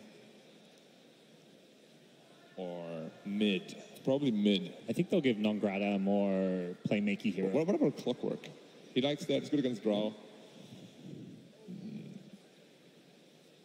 I'm not quite feeling it. For me, it's just like not quite good enough against Weaver, against Phoenix. It's not terribly Even good. the lane Clock Venge just doesn't sound like there's great synergy or anything. Profit would be great because then you have the wave. So this 4-position Venge is often just spamming the second spell, the Wave of Terror, and then the Nature's Prophet right click. Very powerful. So like a Wind Ranger does something similar, but that's also not really a great 3 position. Well, it could work. Wind Ranger can occasionally just like go off and carry a game by herself. All right, Cap, you're a big Pango player. This feels like a Pango spot. Can he play it? Maybe not against the Drow Silence? I don't know. It's always hard against those Drow Ranger lineups, right? Because they put so much pressure on you just because of your poor stats. You need a really strong support with you, and you don't have that from Windstrike, right? Like, you don't actually have that strong lane winner against the Drow lineup anyway. If you had, like, Wyvern or something, that maybe it would work. Non-Grata. MVP on the Clockwork. In this game, he's going to be MVP on Centaur instead. Ooh, really good against Draw Ranger too. Stampede. Yeah, it gives you both like the gap close as well as the retreating power when the Supernova goes off, and it's not a fight you can actually win. Then you can reset off of the Stampede. And he could go Crimson Guard first this game because he has a tiny to toss him on the enemy, if you want to do that. Because Crimson Guard really counters draw lineups if they want to go that route. And again, VGJ Storm have so many options because of the fact that they can move this Weaver and Drow Ranger wherever they want. Their lanes are completely open right now. Could be Carry Weaver, could even be Mid Weaver, has been seen a lot. Off-lane Weaver. The one problem I see is Windstrike still do not have any lane shove, and so they have to be able to outfight VGJ Storm early, which is unlikely because VGJ Storm's probably going to be winning the lanes here with their setup, and they're going to go into this sort of like 5-man push. Like, that's why VGJ Storm was afraid of the Furion, right? And Windstrike, again, do not have any of those answers out of all 5 of those heroes. Storm themselves also aren't really looking to push lanes. Like, look at their heroes. They have that problem unless they fix that here. Ooh. Veno. Ooh. Okay. 3 melee cores. Oh, the Veno mid likely against the Tiny. Yeah. It's a counter on lane, of course. But they're not too afraid of him because they have Stampede. Like, the slow doesn't really affect them. So they can still get on top of them quite effectively. Okay, thank you, boys. Let's quickly, before we get into the game, catch up with someone very important, actually, on the VGJ Storm side of the management stuff. Jack is with Casey. Hello, Jack. So I think people might be a little surprised to see you out here. Yeah, me too. This is kind of something we just decided on last night. So just a spur of the moment thing. I mean, sometimes what you need more than strategic guidance is maybe a boost of morale. So that's why we went with this. So how is the morale in the booth just now, and how does that compare to how it was in game 1? Pretty good, nice and loose. You know, for a couple of months, we kind of toiled together in a basement in Brooklyn, and this is, going right back to that in some way. How do you feel your drafts went? Pretty good, pretty good. I think we got most of what we wanted. Maybe we have a hard time starting fights a little bit, but every draft has its strengths and weaknesses. I think we're in good shape. Looking forward to watching it. Thank you. Thanks. Coach Jack, everybody. Very good indeed, yes. Jack and his team ready for game number 2. I tell you, the 2 other gents are ready for game number 2. It is Lyrical and Trent Pax, ladies and gentlemen. Thank you so much, Paul and Trent. I've played a lot of games with Jack. I don't know if he gave me the mental strength I needed, but his team certainly was able to field in that last one. It was a stomp. It was amazing. They did a hell of a job. Yeah, we kicked him off the panels, but he found a way onto this main stage. He's like, I guess you guys just don't get a coach today. He will truly do anything. But, still going with the same strat to open up here. I mean, it's that Drow Ranger. It's not broke, don't fix it. That's going to be the answer here from VGJ Storm. It is a little bit of a different look this time around, obviously. They don't have the Mirana, instead going to be having the Weaver paired with it in the first round. And the other thing to keep in mind here, you had Silent playing on this Troll Warlord. This was the answer that OG used yesterday when they took down VGJ Storm. So we'll see if it's going to be a similar outcome to what we saw last time. The big difference is in this game, there's a Centaur. Yeah, some... maybe not the most common global synergy that you think of, but you look at this. I mean, we got global silence. We got ourselves the global stampede. We got ourselves the battle trance. So no matter where you are on the map, maybe one of your allies can help you out, try and take down that egg. Or we saw the bans on the Nature's Prophet, on the Lycan, and on the Spectre. 3 heroes that can magically appear right next to your drow, seemingly out of nowhere. So ban out all of those, and we're just going to have to use the Stampede to try and bring our entire team on top of her. That definitely seemed to be a pretty big problem for them in the previous match. Rezo just having free reign in those fights because of the space provided from snaking. And we're going to see if they're going to be able to make that extra bit of space that he needs. This time around, it looks like he does not have the mid build. Instead, it's going to be UR playing that on the Venomancer. So a very solid pickup there. Another one of those heroes that's so hard to deal with. I mean, the panel talked about a good answer later on being the Stampede, but in the laning stage, you know, this could potentially be an issue for the mid-tiny, as already the Gale throwing that onto No Fear, and look at the damage already early and often. VGJ, oh, the deny, not Grana, punishes the green. No first blood quite yet, but they will secure themselves the win. So great play from Non-Grata, but good pressure coming in there. No Fear. What? Really not going to tip Non-Grata? What is that? I don't know. Apparently they're feeling good about silence They're today. trying to motivate him. They're like, dude, I know last game. That Lycan, it was a bit tough, but this one's for you. So we'll see if the Troll Warlord goes a little bit better for him. His lane already looks pretty irritating with that Phoenix and the Wyvern, but in terms of irritating lanes, Venomancer's got to be the top of that list. Absolutely, and they are going to move in already from the get-go. Iceberg able to secure that one in spite of the glyph that came out, and is going to be taking the punches early and often. As top lane snaking, always want to fly again on that silencer. Last game it was really tough for him. Do you think that this lane is any easier? No. There's a lot of mobility from a Phoenix. You can get right on top of that silencer. Any misstep, slight out of position for him, and a Weaver's there. Plenty of damage, and a Troll, not a whole lot he can do to help. He can try and give the blind over. Maybe that'll be it, but I'm expecting depths in double digits once more if this game starts to look a little bit scary for Winstrike. Yeah, you can see up there in the top lane, snaking, just falling to very low HP. Pressure coming from the dual melee there, as SVG also taking a beating, and they're trying to pressure in here. Yeah. Grata.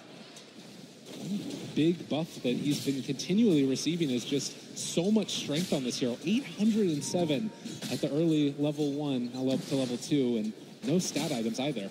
Yeah, but likewise for VGJ Storm, they got the big beefy boy, the Ogre Magi. And SVG, if your HP's a little bit low, you're trying to tag it up for the team, but he's going to go down. Now Grata finds the kill. Big plays so far out of the offlaner. Not the way you want to be tanking there. I mean, and I think that, you know, a lot of times early on when you see that Centaur, you don't anticipate like an early point in return, but he's going all out aggressive, which is something they're going to have to be pretty well prepared for. A lot of magical damage early, even though that Ogre has an impressive 8 armor. And here we're going to take another look again at Non-Grata, just waiting for his timing, and a little bit too late with the right click from Rezo. Yeah, it seemed like they were trying to stick it up there just in case. Oh, there's the appreciating. Yeah, got it. He gave a little wave to Resolution on the other side. That's nice. You can appreciate that. Oh, MSS with the tricky creep pull up top there. No support to deal with it without the Bane. Silence can't do much, but on the bottom lane, you can see here plenty of damage, and Non-Grata wants the revenge. The Fire Blast as well. The punch is coming through, and they're going to find him. SVG also with an early aggressive build, and Resolution taking 2 in the Frost Arrows. And looks like SVG also going to be here to stack that camp too, so give them some options in terms of pulls, as well as some extra gold and experience there in the lane. And if you were wondering where the creep wave is, it's back here behind the tower. This is one of the things that we anticipated starting to happen more and more often nowadays, but doing the right thing, Silent going to also be able to pull his creep wave back behind the tower, and we'll be able to deny out a wave. Yeah, it works out to be a decent option. It's still not going to land in the best spot overall here, it doesn't look like, for Winstrike, but MSS trying to play around with this camp here. You can see Always On Fire is going to deny it by just pulling it so that they can't get that lane pull. Now No Fear trying to run away from it. Just going to throw out the Wave of Terror onto the creeps. SVG still chasing. Seeing if he can do some damage here to No Fear as the just chase right out of the lane. Yeah, you can see there with the vision, though, just how well he's playing around those trees. Impossible to keep up with them. And meanwhile, in the mid lane, it's a bit of an edge here for our Tiny, about half a level now. 22 and 5 versus just the 13 last hits, but that is kind of what you'd expect in that matchup. Tiny, if there's no rotations, he can play relatively safe. It's kind of like a slow whittle down early on from the Venomancer. But once those levels start to occur for the Veno, it goes dangerous both ways. He has to play cautiously from that instant burst potential from the Tiny, but Tiny has to respect that ultimate coming out. Lots of kill potential there for sure. And Obviously, one overstep, and it could be curtains. Non-Grata going to walk forward, make a little bit of space for No Fear. SVG just still being a big bruise and Ogre. They do have the hoof stomp after the fact. They have the double edge, lots of damage into the Ogre. They're going to throw back the Fire Blast. Resolution taking some damage from this return as well. Looks like VGJ Storm going to walk away for the moment. No Fear did have a magic missile back up, but... Rezo, very nice dodge there. Pops over to the eastern side of the tree line, knowing that when he went for that salve, No Fear was going to try and cancel with the Wave of Terror, but he won't find it. So far, so good for WINSTRIKE. Like, look at the laning stage. They're up double digits in terms of CS. Yeah, a 1K net worth gold lead to boot. And we'll look at the stack. Small camp there, so a little bit of opportunities for pulls, and 3 out of the 4 bounty runes. You are here going for a very aggressive build on this Venomancer, hoping to make up for the fact that he does not have the edge in CS. 3 points in Gale early, and Iceberg, as you can see, just taking a lot of damage from this. He does still have the bottle, but going to end up heading over to the shrine and heal back up. Well, I needed about one more tick there, but he did that. And all silent.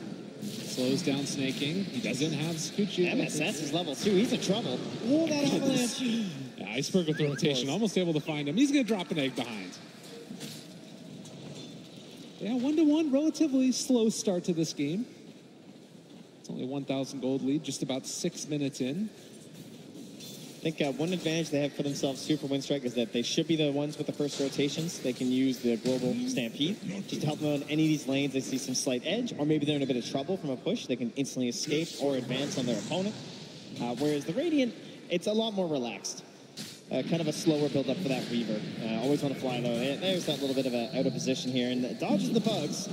Maybe it'll be enough.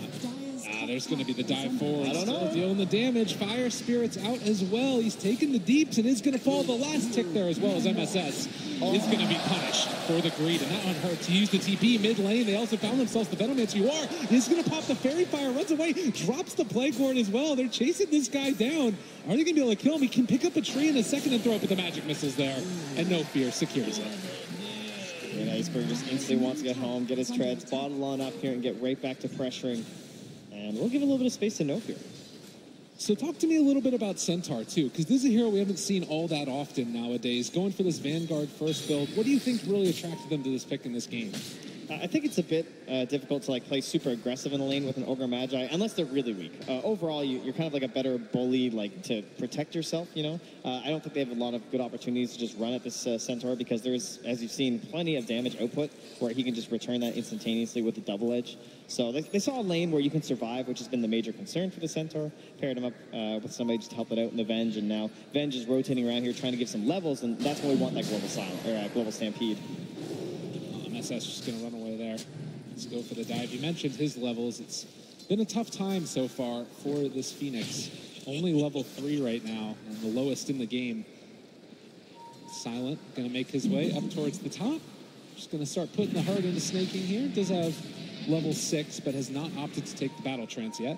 And then a wave cut down bottom from Non-Grata, try and get himself into level 6.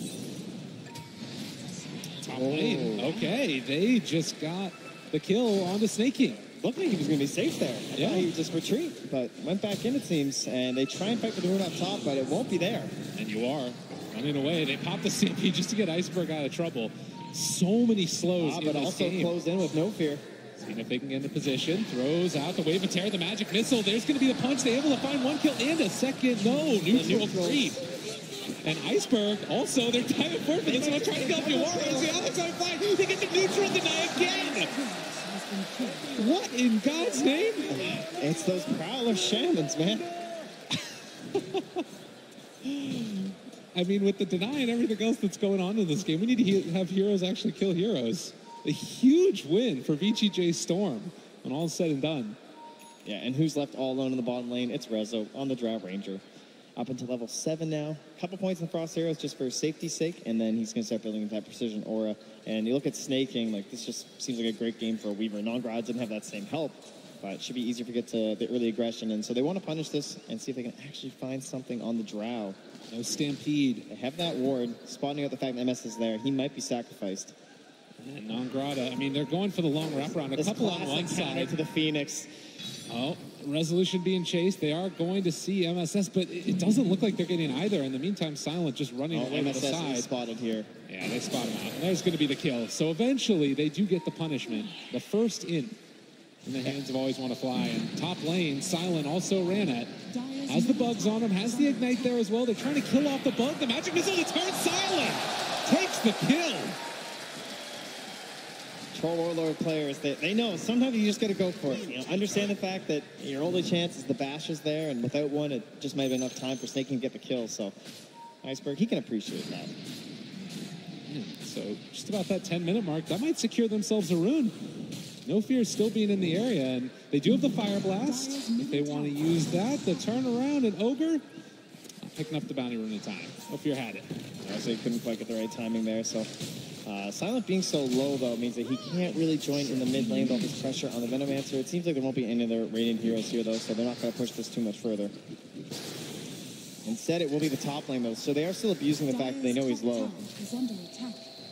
Yeah, good decision here from VGJ Storm, but the glyph will come out now, as UR is going to keep the pressure on towards mid. And this is the irritating thing when playing against the Venomancer. You get to this stage where you just have so many wards thrown down and not a lot of heroes that can really deal with it. I mean, when you look at this lineup, it supports and kind of troll. Yeah, and now MSS is given all of the space in the bottom lane because Rezo's rotating through the jungle, so this is going to try to get the Phoenix into level 6. They already have level 6 on the Ogre in just a moment here. He's just sitting in the tree line waiting for the catapult. And after this wave, they're likely to dive here. They have some aggressive vision. They've brought up the Drow Ranger. This one is going to be secured. And mid lane, you also see that they're going to be able to find the deny in the tower.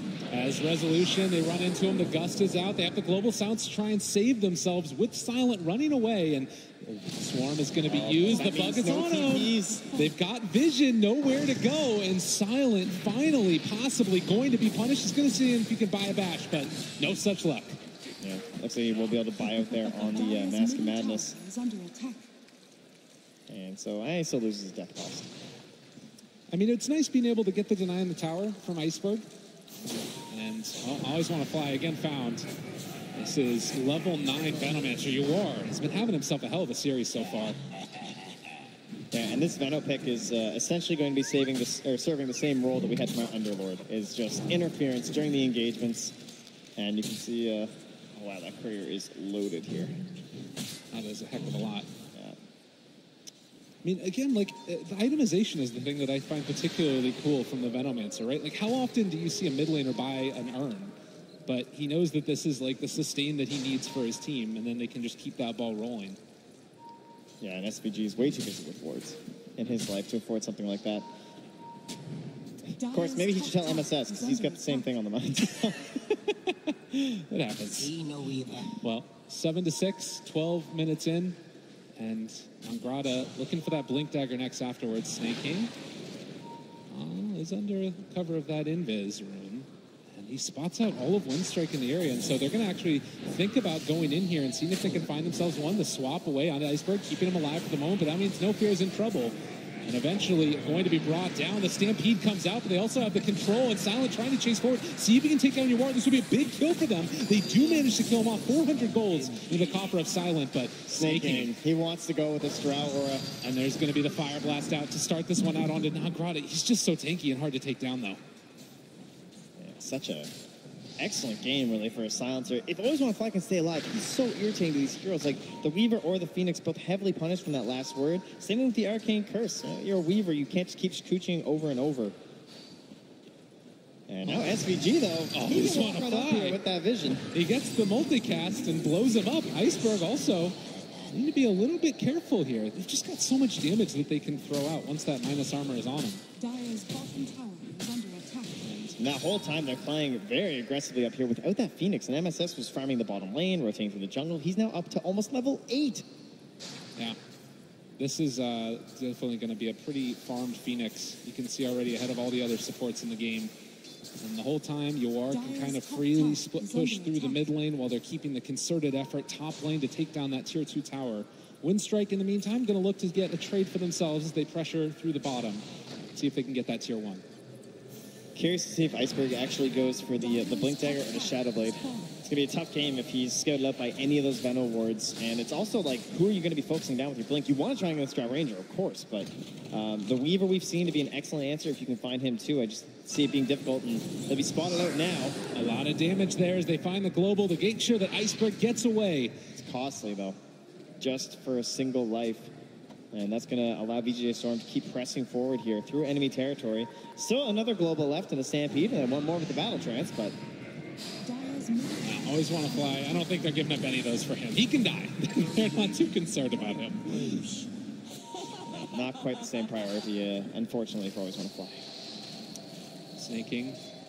Going to keep the pressure on here. I mean, it does kind of feel like they're waiting to fight around that tiny, big mobility item, as he does have that Blink Dagger queued up, and maybe then you can start to make a play. He's got a couple here. He's thinking maybe if they back away, he can get something going for his team. Still chases down, but that's just going to basically deny out this whole part of the map. Backing them off. They've had plenty of vision throughout that top half, so VGJ Storm understand the movement that WINSTRIKE are going for. No, there's no real pressure. And it is only 1,000 gold lead. I mean, WINSTRIKE have definitely remaining in this one and competitive. You can see Dota Plus thinking that they're in the slight lead on VGJ Storm. But the good question mark is, what do you do with this Blink Dagger on Tiny? What do you do with the initiation that they're trying to find? A Blink Dagger also coming on that Centaur and completed. Feels reminiscent of the Mushi game yesterday on the Necrophos, where like the game looked really hard, but somehow he just kept performing it's like to the utmost that you can expect from someone on that Necrophos with constant sights, always getting the correct hero, and that's the same kind of role you're going to need out of Iceberg. And he has gone big on this hero before. It's one of his most standout heroes of all time. He loves Tiny, so I can understand why you want it in an elimination game on the TI main stage. TP in there a little bit unlucky as they ran into the swarm, and that meant that they couldn't go for a Blink initiation. And because of that, again, they back out. Bottom tower goes down, not able to get the deny. And they are just losing towers left and right. WINSTRIKE, they have to find something soon. Tournament lives on the line here. And now it's Roche. This is feeling a lot like last game. Kind of one after the other, the objectives fall, and sort of get that anxiety that gets built up in teams as they know that there's a Lumen threat coming.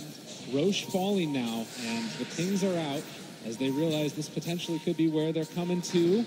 You are thinking about dropping out some wards, but it's already gone. And WINSTRIKE, they have to just stampede away. Maybe in some trouble, they're going to be able to back out of there. And Silent still trying to get into that BKB, a ways away from it. Yeah, and these are some of the problems people lament about Troll Warlord. It feels like there's this phase in the game where you're just trying to gather items. You don't really want to fight. Maybe you can try and help your team with a battle trance or something, or show up for 1 or 2 engagements, but overall, you just want to hit creeps. Scan connects. You realize that that Drow Ranger is not alone. So what do you really do at this point? At this point, it's definitely not a disaster for WINSTRIKE. I mean, it's only a 3K lead. They're getting a little bit of split push going on here. You can see from Silent in the top lane. And you just kind of hope that this Drow Ranger lineup starts to slow down a bit, maybe has some mistakes going high ground, those kind of problems. They're overall relatively squishy on the cores. Oh, man. Nangrata fully surrounded around on now, and they're actually able to go on to No Fear, seeing if they can take him down. They are immediately going to blow him up. The blink away, though, keeping one alive. So Centaur living for the moment, even though No Fear dies. So it just seems like every move, VGJ Storm, they're coming out on top. Even if it's just a little pick off like that, it's all just momentum. It's never the 5-man of WINSTRIKE. It feels like they can never sync up these ultimates, and once more, VGJ Storm are looking to punish that. Stampede will be back in about 8 seconds here, so by the time they engage anyone, they're going to have their full arsenal ready, and maybe they can try and get something going for themselves. They have a sentry. They see him. Yeah, trying to play it cool here, but they go in. Oh, nice play there. The Avatos finds the kill, and that's what you need. At least the beginning of it. And now the Venomous Gale is there and always want to fly. Going to try and TP away. Is it going to happen? No. WINSTRIKE also in some trouble as they're bringing in more. There is a buyback here with that silence if they can find a good fight. They're thinking about it at the very least, but they have already used the Stampede. And obviously, Venomancer is so difficult to play around. If you start getting slowed, you're just going to end up dead. Yeah, and just take the fact that you did win that engagement, right? You got the kill on the Weaver. More important, brings that lead down a little, just to 3K. And what's the point of taking a fight that both of you are ready for with an Aegis there, right? You don't want to fight into that. Try and let that Aegis expire, dodge away, and see if you can force VGJ Storm into an uncomfortable high ground push, because at the very least, there's no objectives for them to take very safely outside of your high ground. That is definitely the benefit. And they've been doing a good job of keeping that split push going. The uncomfortable thing, as we've mentioned time and again, is that VGJ Storm playing so aggressively have just gotten more farm out of the map, it's felt like. 12-8, just about the 20-minute mark, coming close. Again, all it takes is one big team fight with these ultis from WINSTRIKE to start turning the ball around the other way. But you can just see you are playing so aggressively into their jungle, and WINSTRIKE have kind of just been segmented onto one whole side of the map. Yeah, and I think one thing to watch for will definitely be that BKB timing of Silent. If he can get to it relatively soon. Like, if they start picking him off, obviously it's going to get very difficult. But what is their answer during his BKB? There's not a whole lot. He's going to need probably a bit of help with the lockdown. If someone can try and initiate on top of snaking, that would be a great target to try and get at the start of these fights. And he has to watch out for the eggs somewhat, as his attention will have to be focused on it. But overall, he has pretty good freedom to just engage. There's no black hole. There's no Fiend's Grip. Nothing that's a very easy stop on the hero. And there's just a bunch of bullies. They come in here, they push them off the blocks. This is our area. Yeah. They have to play it like a Bat Rider, like a Storm Spirit, where it's like this global silence kind of enables you, you know? Where those heroes, they use the cover of that to try and get one of these big picks to start. And in that sense, they have a crazy amount of burst for WINSTRIKE. Centaur Warrunner, Tiny, Troll Warlord. They can take a hero down in an instant. It's just the question of, can they actually find them? Yeah, and maybe you look for that Venge level 12 to get into the longer range swap. You go for a swap global play. Is Iceberg just going to TP you away from snaking? Obviously no way to break that one. And, you know, on the top lane, they're dealing a lot of damage to this year's Centaur. And with the Sunray as well, they're going to force out the global and also the Stampede. Now thinking about taking this fight, but nobody else is here. They're going to have to blink away. That's actually, you are chasing in. Not Grot is stuck around too long. He is going to be able to find the TP away, but they lose the silencer. He doesn't have ulti, and VGJ Storm now comfortable.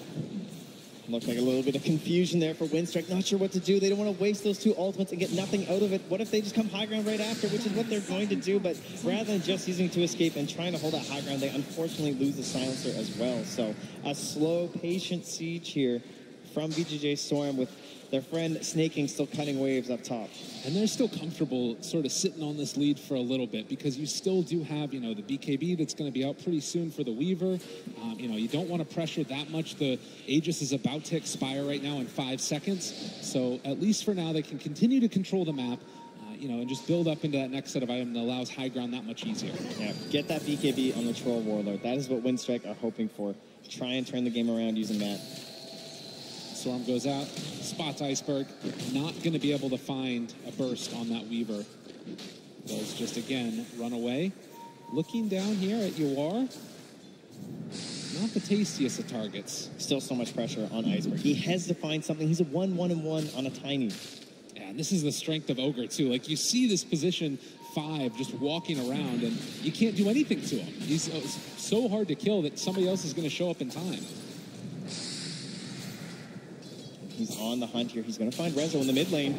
All right, an opening possibly, as they are going to be able to jump onto Yawar. He throws out the ulti as well, but blown up. Not bad. And No Fear just going to TP away. Can they get this fight, though? The Yule Scepter lift up MSS with the dive. Gets it done, and No Fear going to be punished. Yeah, quick thinking on that one. And then Silence rushing forward, but he's spotted out by the Venom wards here. Got to be careful.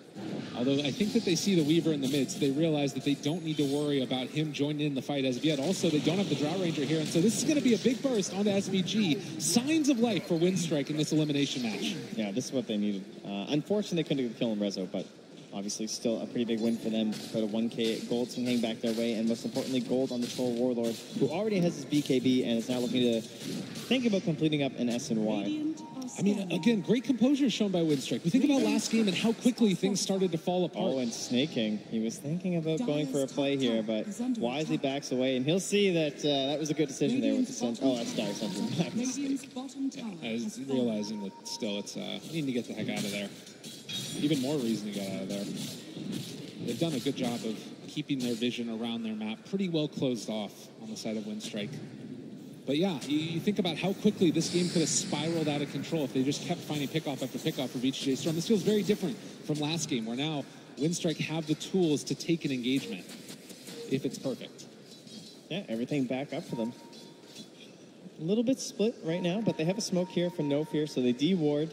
With only 3 heroes grouped up, it might have been not have been super obvious they were smoking either.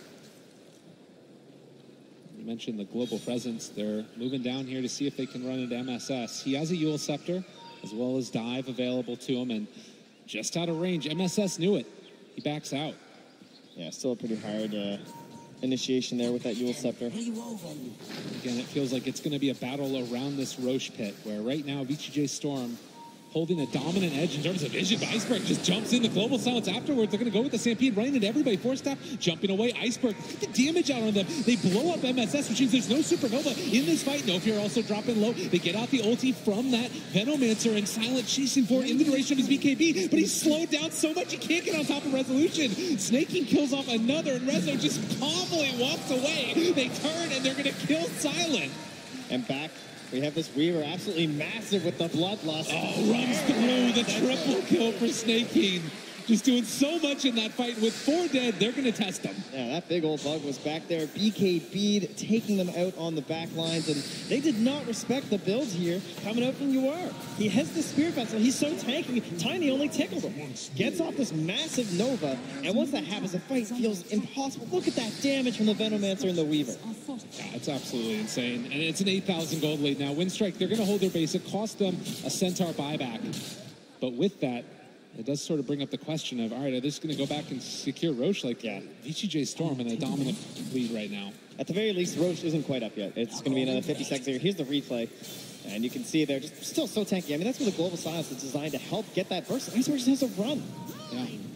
And again, you sort of feel like, all right, maybe you blow up this MSS hero at the beginning, it's going to look good. And then everybody hones in on Resolution. You just look at them chasing, and they don't have any extra damage. Yeah, Snake King's just on the back line, the mop and bucket, slowly taking them down one by one. 18 to 11. 26 minutes in, it's a 10,000 gold lead. And Winstrike still looking for an answer. Again, all it takes is that one good fight. Yeah, unfortunately, the one good fight just went for VGJ Storm. Radiant's middle tower is under attack. SVG found. Not bad. There's going to be the pushback. Nangrata runs away. They have an egg here. Be careful. They want this. They're buying back now on the Ogre Magi. VGJ Storm, are you feeling it as they chase forward for Nangrata? He's stunned, but he's going to get the Supernova off Yule Scepter afterwards, and now they're in a terrible position. Silent need to run. They do drop the Supernova, and now Snake King sees Always Want to Fly, is going to die, it looks like, and Silent, oh, the miss up hill. All right, he lives. Oh, he's not done, though.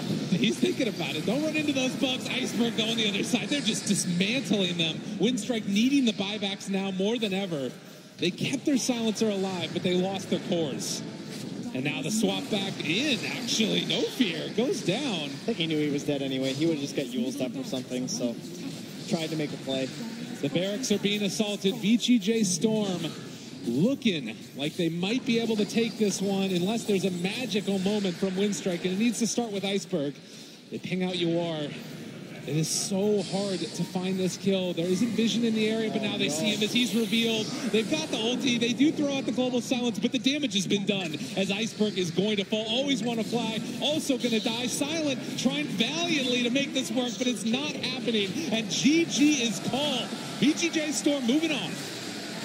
A team that looks very composed. Look at this, setting down the headsets very calmly. Jack in the booth with his smooth tones, icing over this game 2 for the squad. Very cool with a secondary draft strat.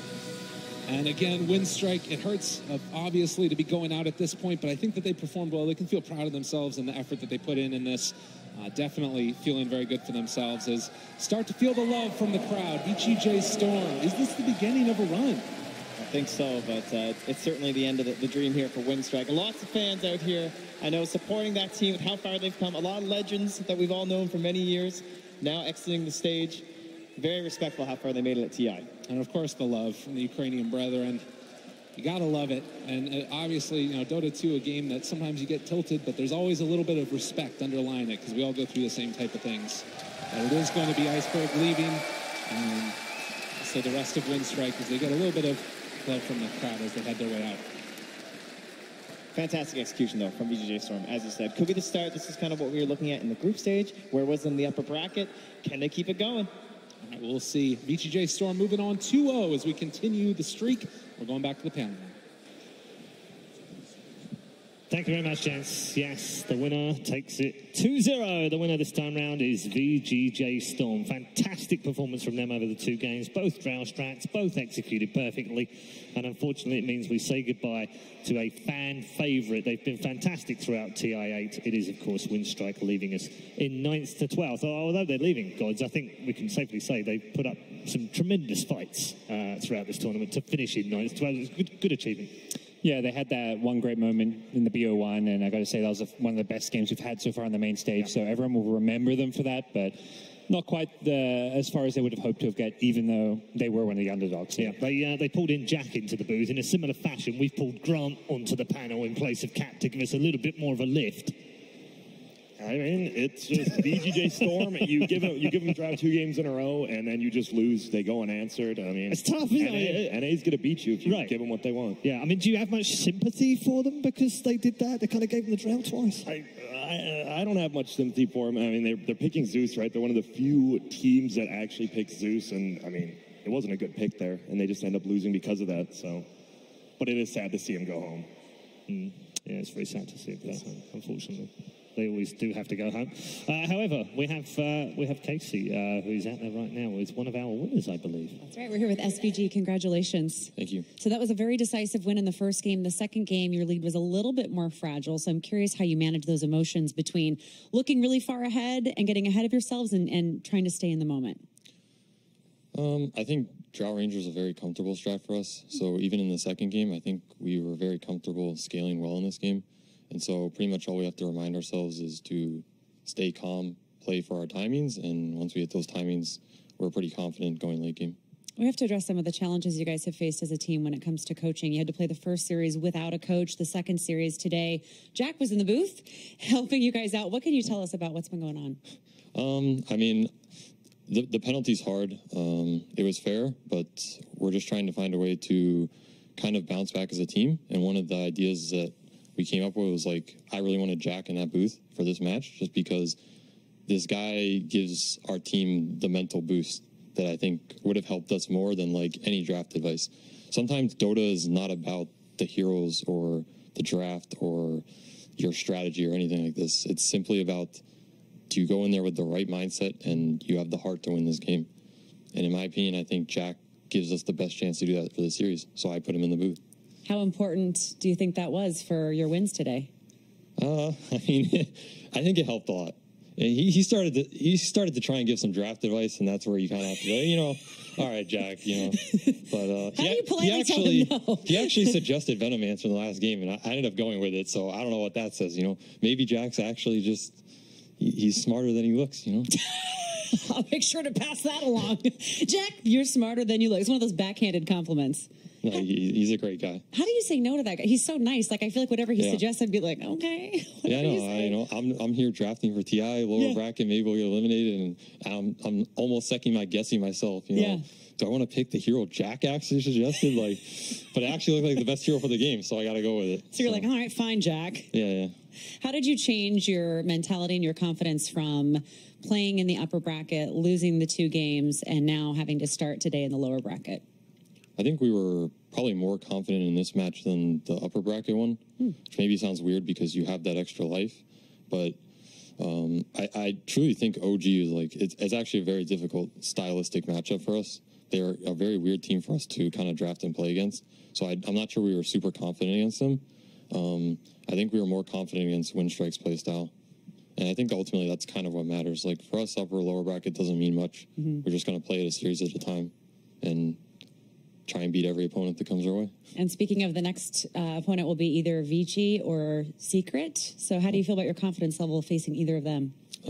I feel pretty good. They're pretty good teams, and whoever comes out of that match is going to have some momentum, which is how the lower bracket works, right? Like the more you win, the more intimidating you look as an opponent, and both those teams are very good teams, so I look forward to playing either of them. It'll be fun. We look forward to watching it. Thank you. Congrats again, SVG. Appreciate it. Thank you. Back to you guys. Thank you very much. Yes, some wise words there as well from Mr. SVG, although I'm not sure I agree with Coach Jack here. Should we go that far, as much as we love Jack? But that's an interesting insight. We don't get that very often, do we? In terms of like, that's, you know, someone's come up with an idea in the booth and SVG's kind of like, actually, that works for us, yeah. Yeah, and especially if it's Jack's idea. You're not just going to be like, you're looking at it, you're like, is it actually the best? You look at all like 100+ years and you're like, well, I guess it is. I guess Jack is, he should be in the booth. He should, yeah. I want to get some thoughts from Black in just a moment as well, because we haven't heard from Black just yet. But first up, we have one of those interviews. You know the ones I mean. They're not loved. We don't like them because of what they make us feel. But they are important to get the final words from the players exiting the tournament. So let's get some now from Iceberg, who's with Machine.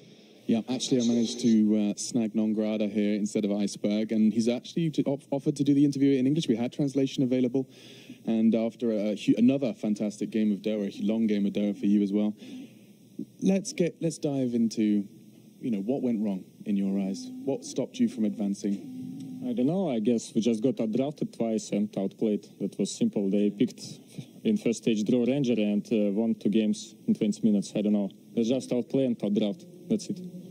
I mean, they say Dota is very emotionally driven over on the desk. Did you feel the emotions throughout that series? Not really. I was calm.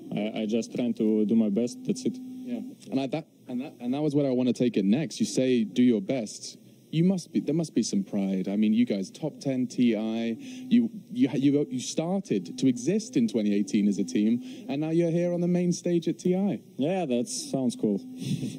But we lost. But yeah, it's still fine for us to get this place. At the situation that we had, we got tiebreakers, we got best of 1 versus newbie, and now we're here. I guess it's fine. Yeah, it could be better, but could be worse as well.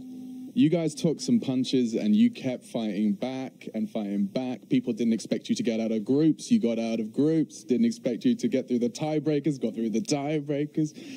I'm just saying you should be proud.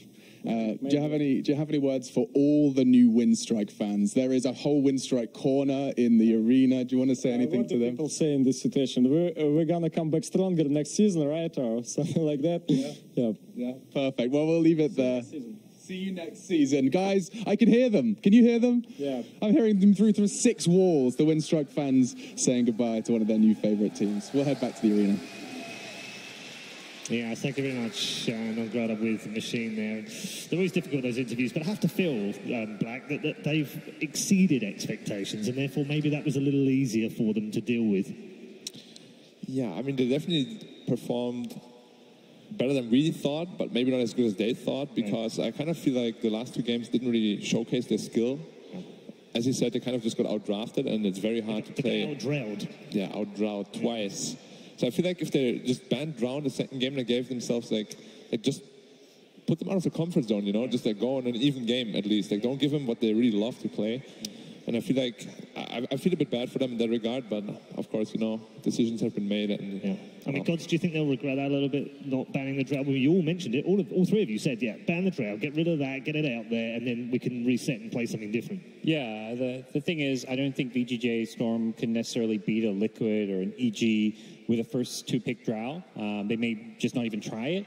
But a lesser experienced team, a slightly weaker team like WINSTRIKE, that's going to be a very safe way to play Dota. You should have just banned it. You should have not given them a way to just, you know, kind of cheese a couple of wins. Yeah. Force them to play standard Dota. Yeah, and SVG did make the point in his interview, didn't he, that they played their kind of style of Dota. They liked that kind of style of Dota, so it was easier to pick into it. Yeah, it was. I mean, that's how they won the entire qualifiers. Like, first 2 drowning, they beat EG, they beat Optic, they beat everyone. But as he said, if you go up against Liquid with that, you're going to be in a tough spot. Yeah. Stylistically, Vici or Secret ahead, do you think one or other favours their style?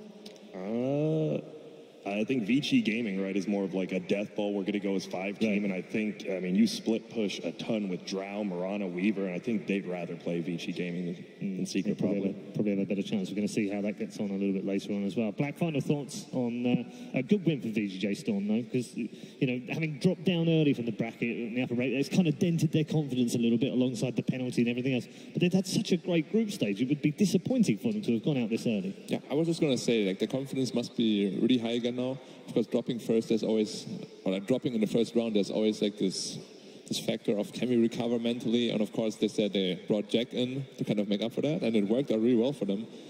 If they like play at 100%, I think they can go really far. Probably a top 3. I think anything above top 3 would be beyond what I expect. But you know, you never know. You have a good day, suddenly you get to top 2, maybe win the grand finals. You never know. They're definitely on a good roll right now. Agree, disagree, boys? Agree. He's the NA guy. Grant's going to agree with VGJ Storm. Thank you. What about you? I don't know. I think they could get past one more round, but I don't see them going too far. I just don't think they quite have what some of the other top three around there. Top around four? there, maybe top 4, top 6. Do you agree? Goodness, Good salesman. We've got friendship and nice things happening on the panel. It's fantastic. We're going to move on. Obviously, we've got a second series to come later today, but first, we're going to get into something a little bit more serious, and Casey is going to give you the reasons why. TI is such a huge, important event for so many reasons. Yes, it's about the best pro players in all of the world coming together and playing, but it's also been about millions of us from the community from all over the world coming together and really enjoying some good Dota, from the hardcore gamer to the casual observer. And what that's really meant over the last few years is that some of the faces of Dota have truly come to feel like family. One of our family members last year announced that she had received a devastating diagnosis. Many of you have been following along with Shiver as she has shared her story with all of us. And we recently were lucky enough to get to spend some time one-on-one with Shiver and her family to find out what the last year and a half has really been like for them. This is their story. Welcome back to week number 2 of Dream League Season 5. I'm here with 2 of the champions of the Kiev Major. Welcome, Shiva. Thank you. I'm looking very much forward to the finals, just like everybody here, I would assume. Over the last 4 years, Joreen Vanderheiden, better known to her fans as Shiver, has built a reputation as one of Dota's preeminent commentators. I'm dominating the panel here. As one of the few women in the scene, she worked hard to win over fans with her deep knowledge of the game, relatable personality, and sense of humor.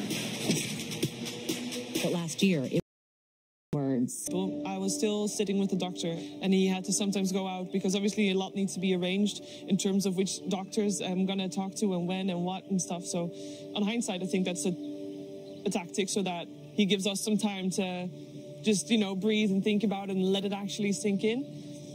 And that's when I WhatsApped Owen and my friends and family. I called her, I asked her what I could possibly do, but she didn't know either because it's just, stuff, a diagnosis just gets sprung on you and you're like... It took me a couple of days, obviously, to accept it more myself. Actually, my first reaction was to not go public at all. It's like, well, cancer, nobody talks about cancer ever. When she got the diagnosis, she was already very concerned with her fans, and she didn't know exactly if she wanted to tell. I know, I was always one that's very difficult to accept help. That's actually a big thing, because I'm doing everything by myself. I lived by myself before. I don't need anybody else to help me out with that. And of course, myself and my other sister, we were like, the more support, the better. I actually had a conversation about it with my older sister. She said, you've allowed people to be there for you when you were having good times and when you were on your best. Why not allow them to also be there for you when you're at your worst and when you're heading for bad times? And that was actually the reason that I decided, well, that's kind of true. The whole Dota community rallied around her. The outpouring of support was enormous when she got all those letters and just the care packages. It was just great because it was so much more than we could have given her, Yeah, and she deserved that.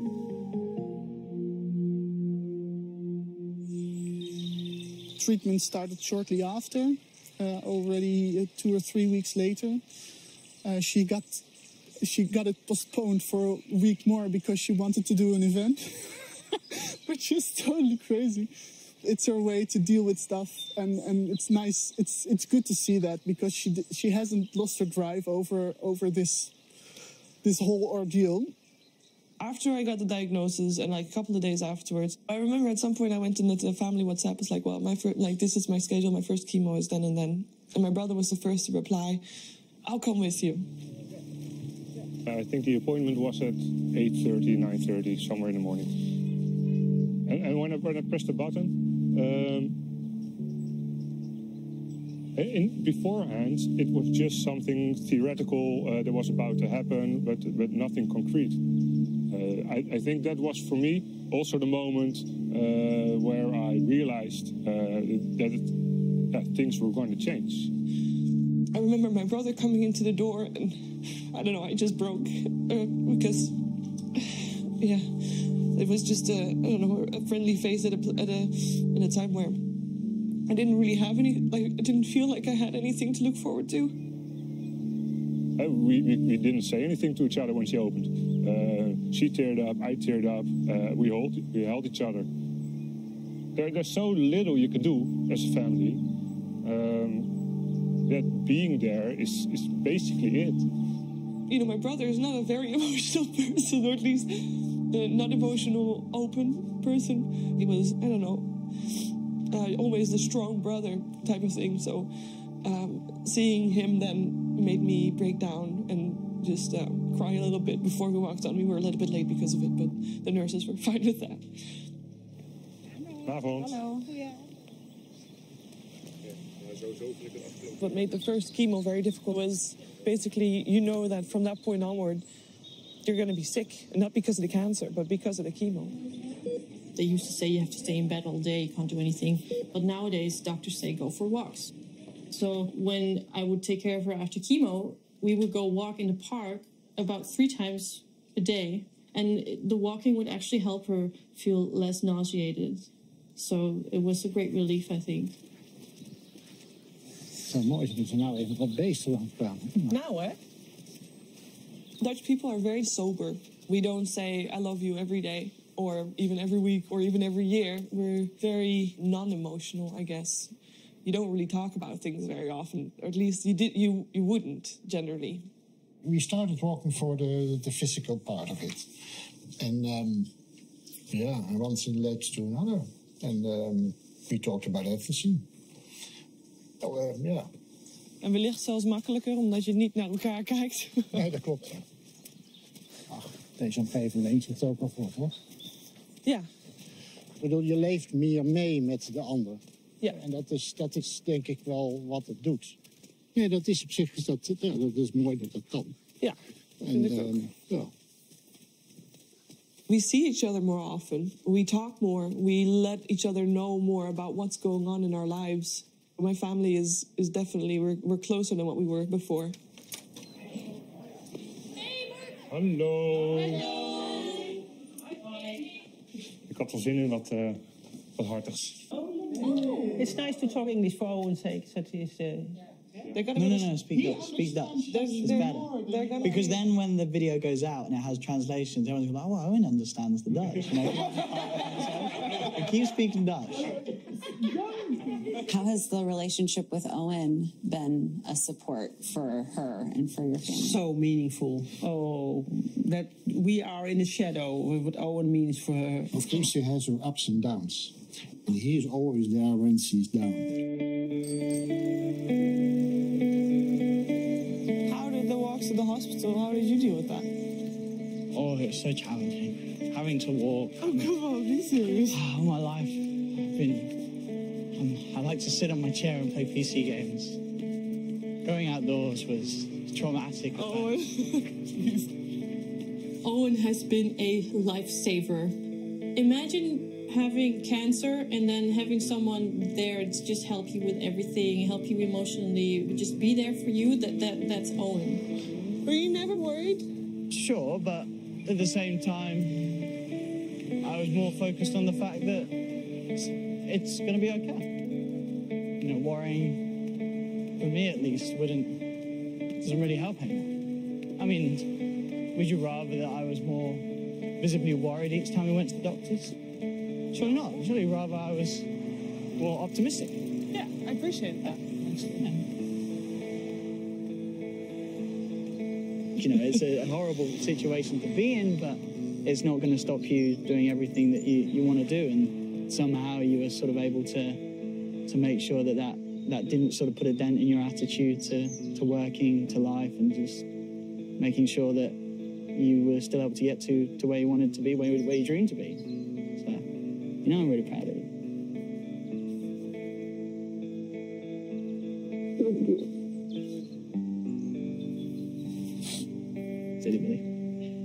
lucky to have each other. We know. Even though she makes it look incredibly easy, there are definitely a lot of parts of going through something like cancer that are really not easy at all, and you can't underestimate like how bad some of the periods have been for her, and just how well she's taken it as a trooper.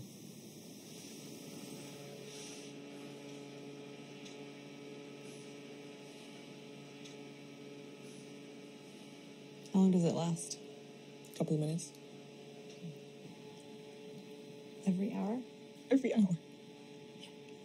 Sorry.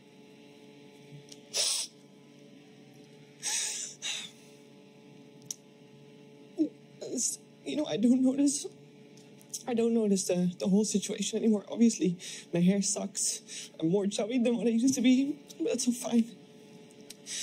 But the hot flashes, they just remind me every hour that I'm not healthy.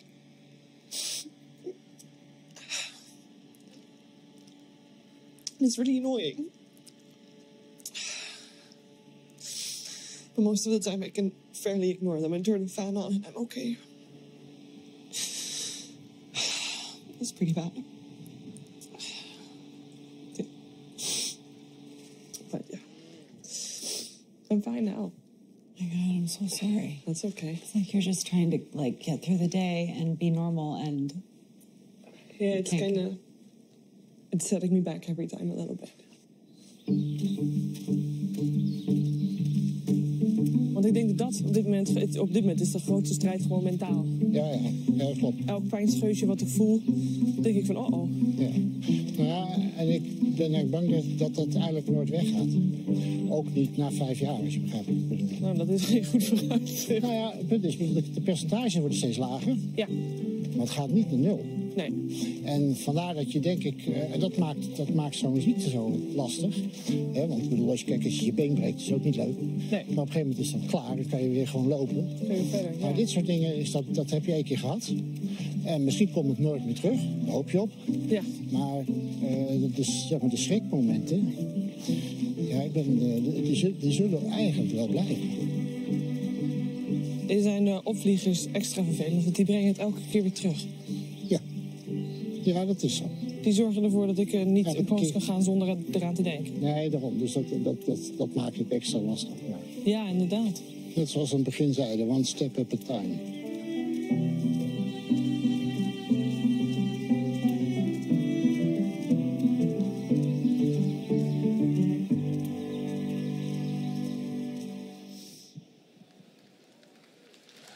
we love the shit out of you.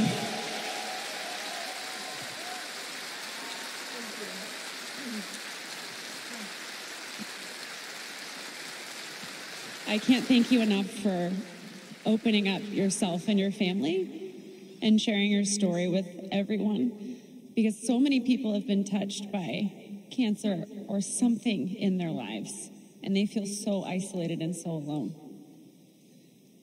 It is something that you don't expect to go through, obviously, but there are millions everywhere that have either a friend, a relative, themselves, and it's not just cancer. There's tons of diseases out there that most people don't even know about. And nobody really talks about them, ever. It's actually really weird. You know, everybody, you know, if you look at Facebook posts or any social media, everybody's always really happy. And, you know, they leave the bad stuff. And, you know, in a way that's good, because that's not something you should focus on. But it's there. For most people, there is something.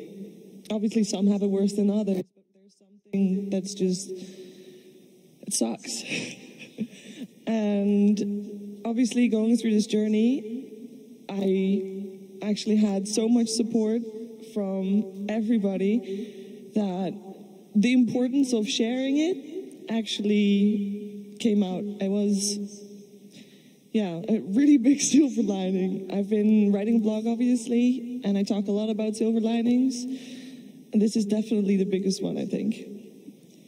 This was the first time, Owen, that you've seen the piece, and you obviously mean a lot, not just to her, but to her entire family. So what has this journey been like for you? It's obviously been a long one and a hard one with, as I sort of said in the piece, a lot of sort of downs that the community's not going to hear about. It's not going to be something that you really want to talk about publicly. Obviously, Shiv does an amazing job at noting down everything in her blog. But to sort of reflect on how it was back then to how it's now, it's just been an amazing journey, I feel, for me and Shiv in terms of the support that the community's given, the people that work around us have given us as well, our colleagues, our friends. You know, we, in a sort of sense, and even though it's a horrible situation, we were fortunate enough to be in the position that we are, and there are a lot of other people out there who obviously aren't as lucky in that sense, and I think, as Shiv says, you know, there's a lot of support out there for other people that I do hope people get, because there's always someone that cares about you, no matter if it's you or if it's someone that you know that's suffering from cancer or any other disease. There's always people out there who want to hear and always there to help. And as I said, we're just surrounded by amazing people that were, you know, our beck and call, ready to help and ready to talk to either of us whenever we wanted. And I know that this was a little over a year ago that you were diagnosed. Can you give us an update on where your health is today? Well, right now, the hot flashes still suck. Other than that, in December, I'm on a waiting list, and in December I hope to be getting my second boob, so that will be a good one. And then I'm on hormone therapy, which is basically a pill every day and a jab every month that removes any estrogen from my body. So that will go on for another 4 years. And after that, it is basically roll the dice, see if it comes back or not, and hope that it doesn't. And the odds are in my favor, so that's at least something.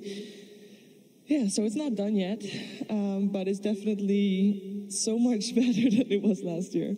I think something that you said that probably all of us can relate to is that you read about other people going through bad stuff, and you see it happening to other people. And even if it happens to a friend or a family member, you can set it aside and walk away.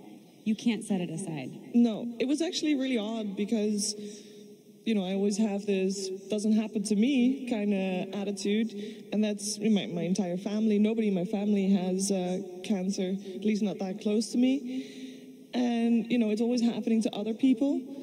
And then when it did happen to me, it was really weird because all of a sudden you have all these possibilities. It's like, well, if that happens to me, everything can happen to me. So you're starting to be very paranoid. At least I had a very paranoid period at some point where I was in a car. I was like, well, you know, it never happened to me, but who knows?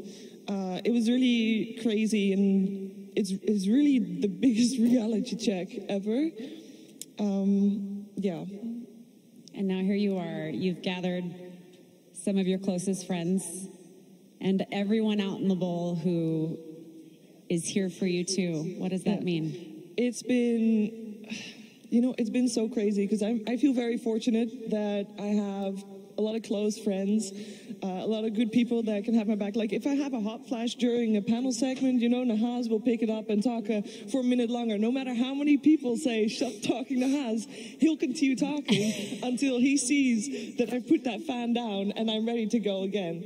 And that, you know, it's something small, but it makes all the difference to me. And even if it's one person from around the world that send me a message via either Twitter or any kind of social media thing, it might seem to them that it's a small thing, like, hey, if you ever need anything, let me know.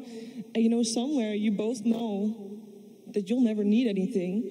But at the same time, saying that actually makes a big difference, because just knowing that there's people there that have your back, like, it doesn't matter if it's a fan somewhere or a distant relative or anybody that's very close to you. It's just having it said out loud, I mean, it makes all the difference in the world. In a way, it's the only way that we can help carry this burden for you, as much as we can. It has made a difference. It's crazy how different it is. Thank you for coming out to the Netherlands as well. That was great. I love your family. Yeah, I'm sure they love you, but you did make every single one of them cry. Sorry. Sorry. I was initially very worried about this video because I knew that she made everybody cry. Not on purpose, though. I swear it was not. But it could have been a piece about, everybody say, how sad it was and how teary it was. But thank you for making it, for me at least, feel very authentic, because that video really felt like that is how it went, and that is how it is, and that is important. And I'm sure that I'm not the only one that is going through hard times. And I think it's very important that people that go through hard times, there's a lot of people that go through hard times, and it's okay to talk about it. And it's okay. For example, for me, it was very important to know it's okay to cry at some points, as long as you can then move on, try to put it behind you, and focus on some silver linings. There's always some, I've learned. I know I speak for everyone watching right now. We are so thankful that you're here today. You are this quiz would have looked very different otherwise. You are a kick-ass Dota host and caster. You are so good at what you do, and you're an incredible human being. Thank you. So, thank you.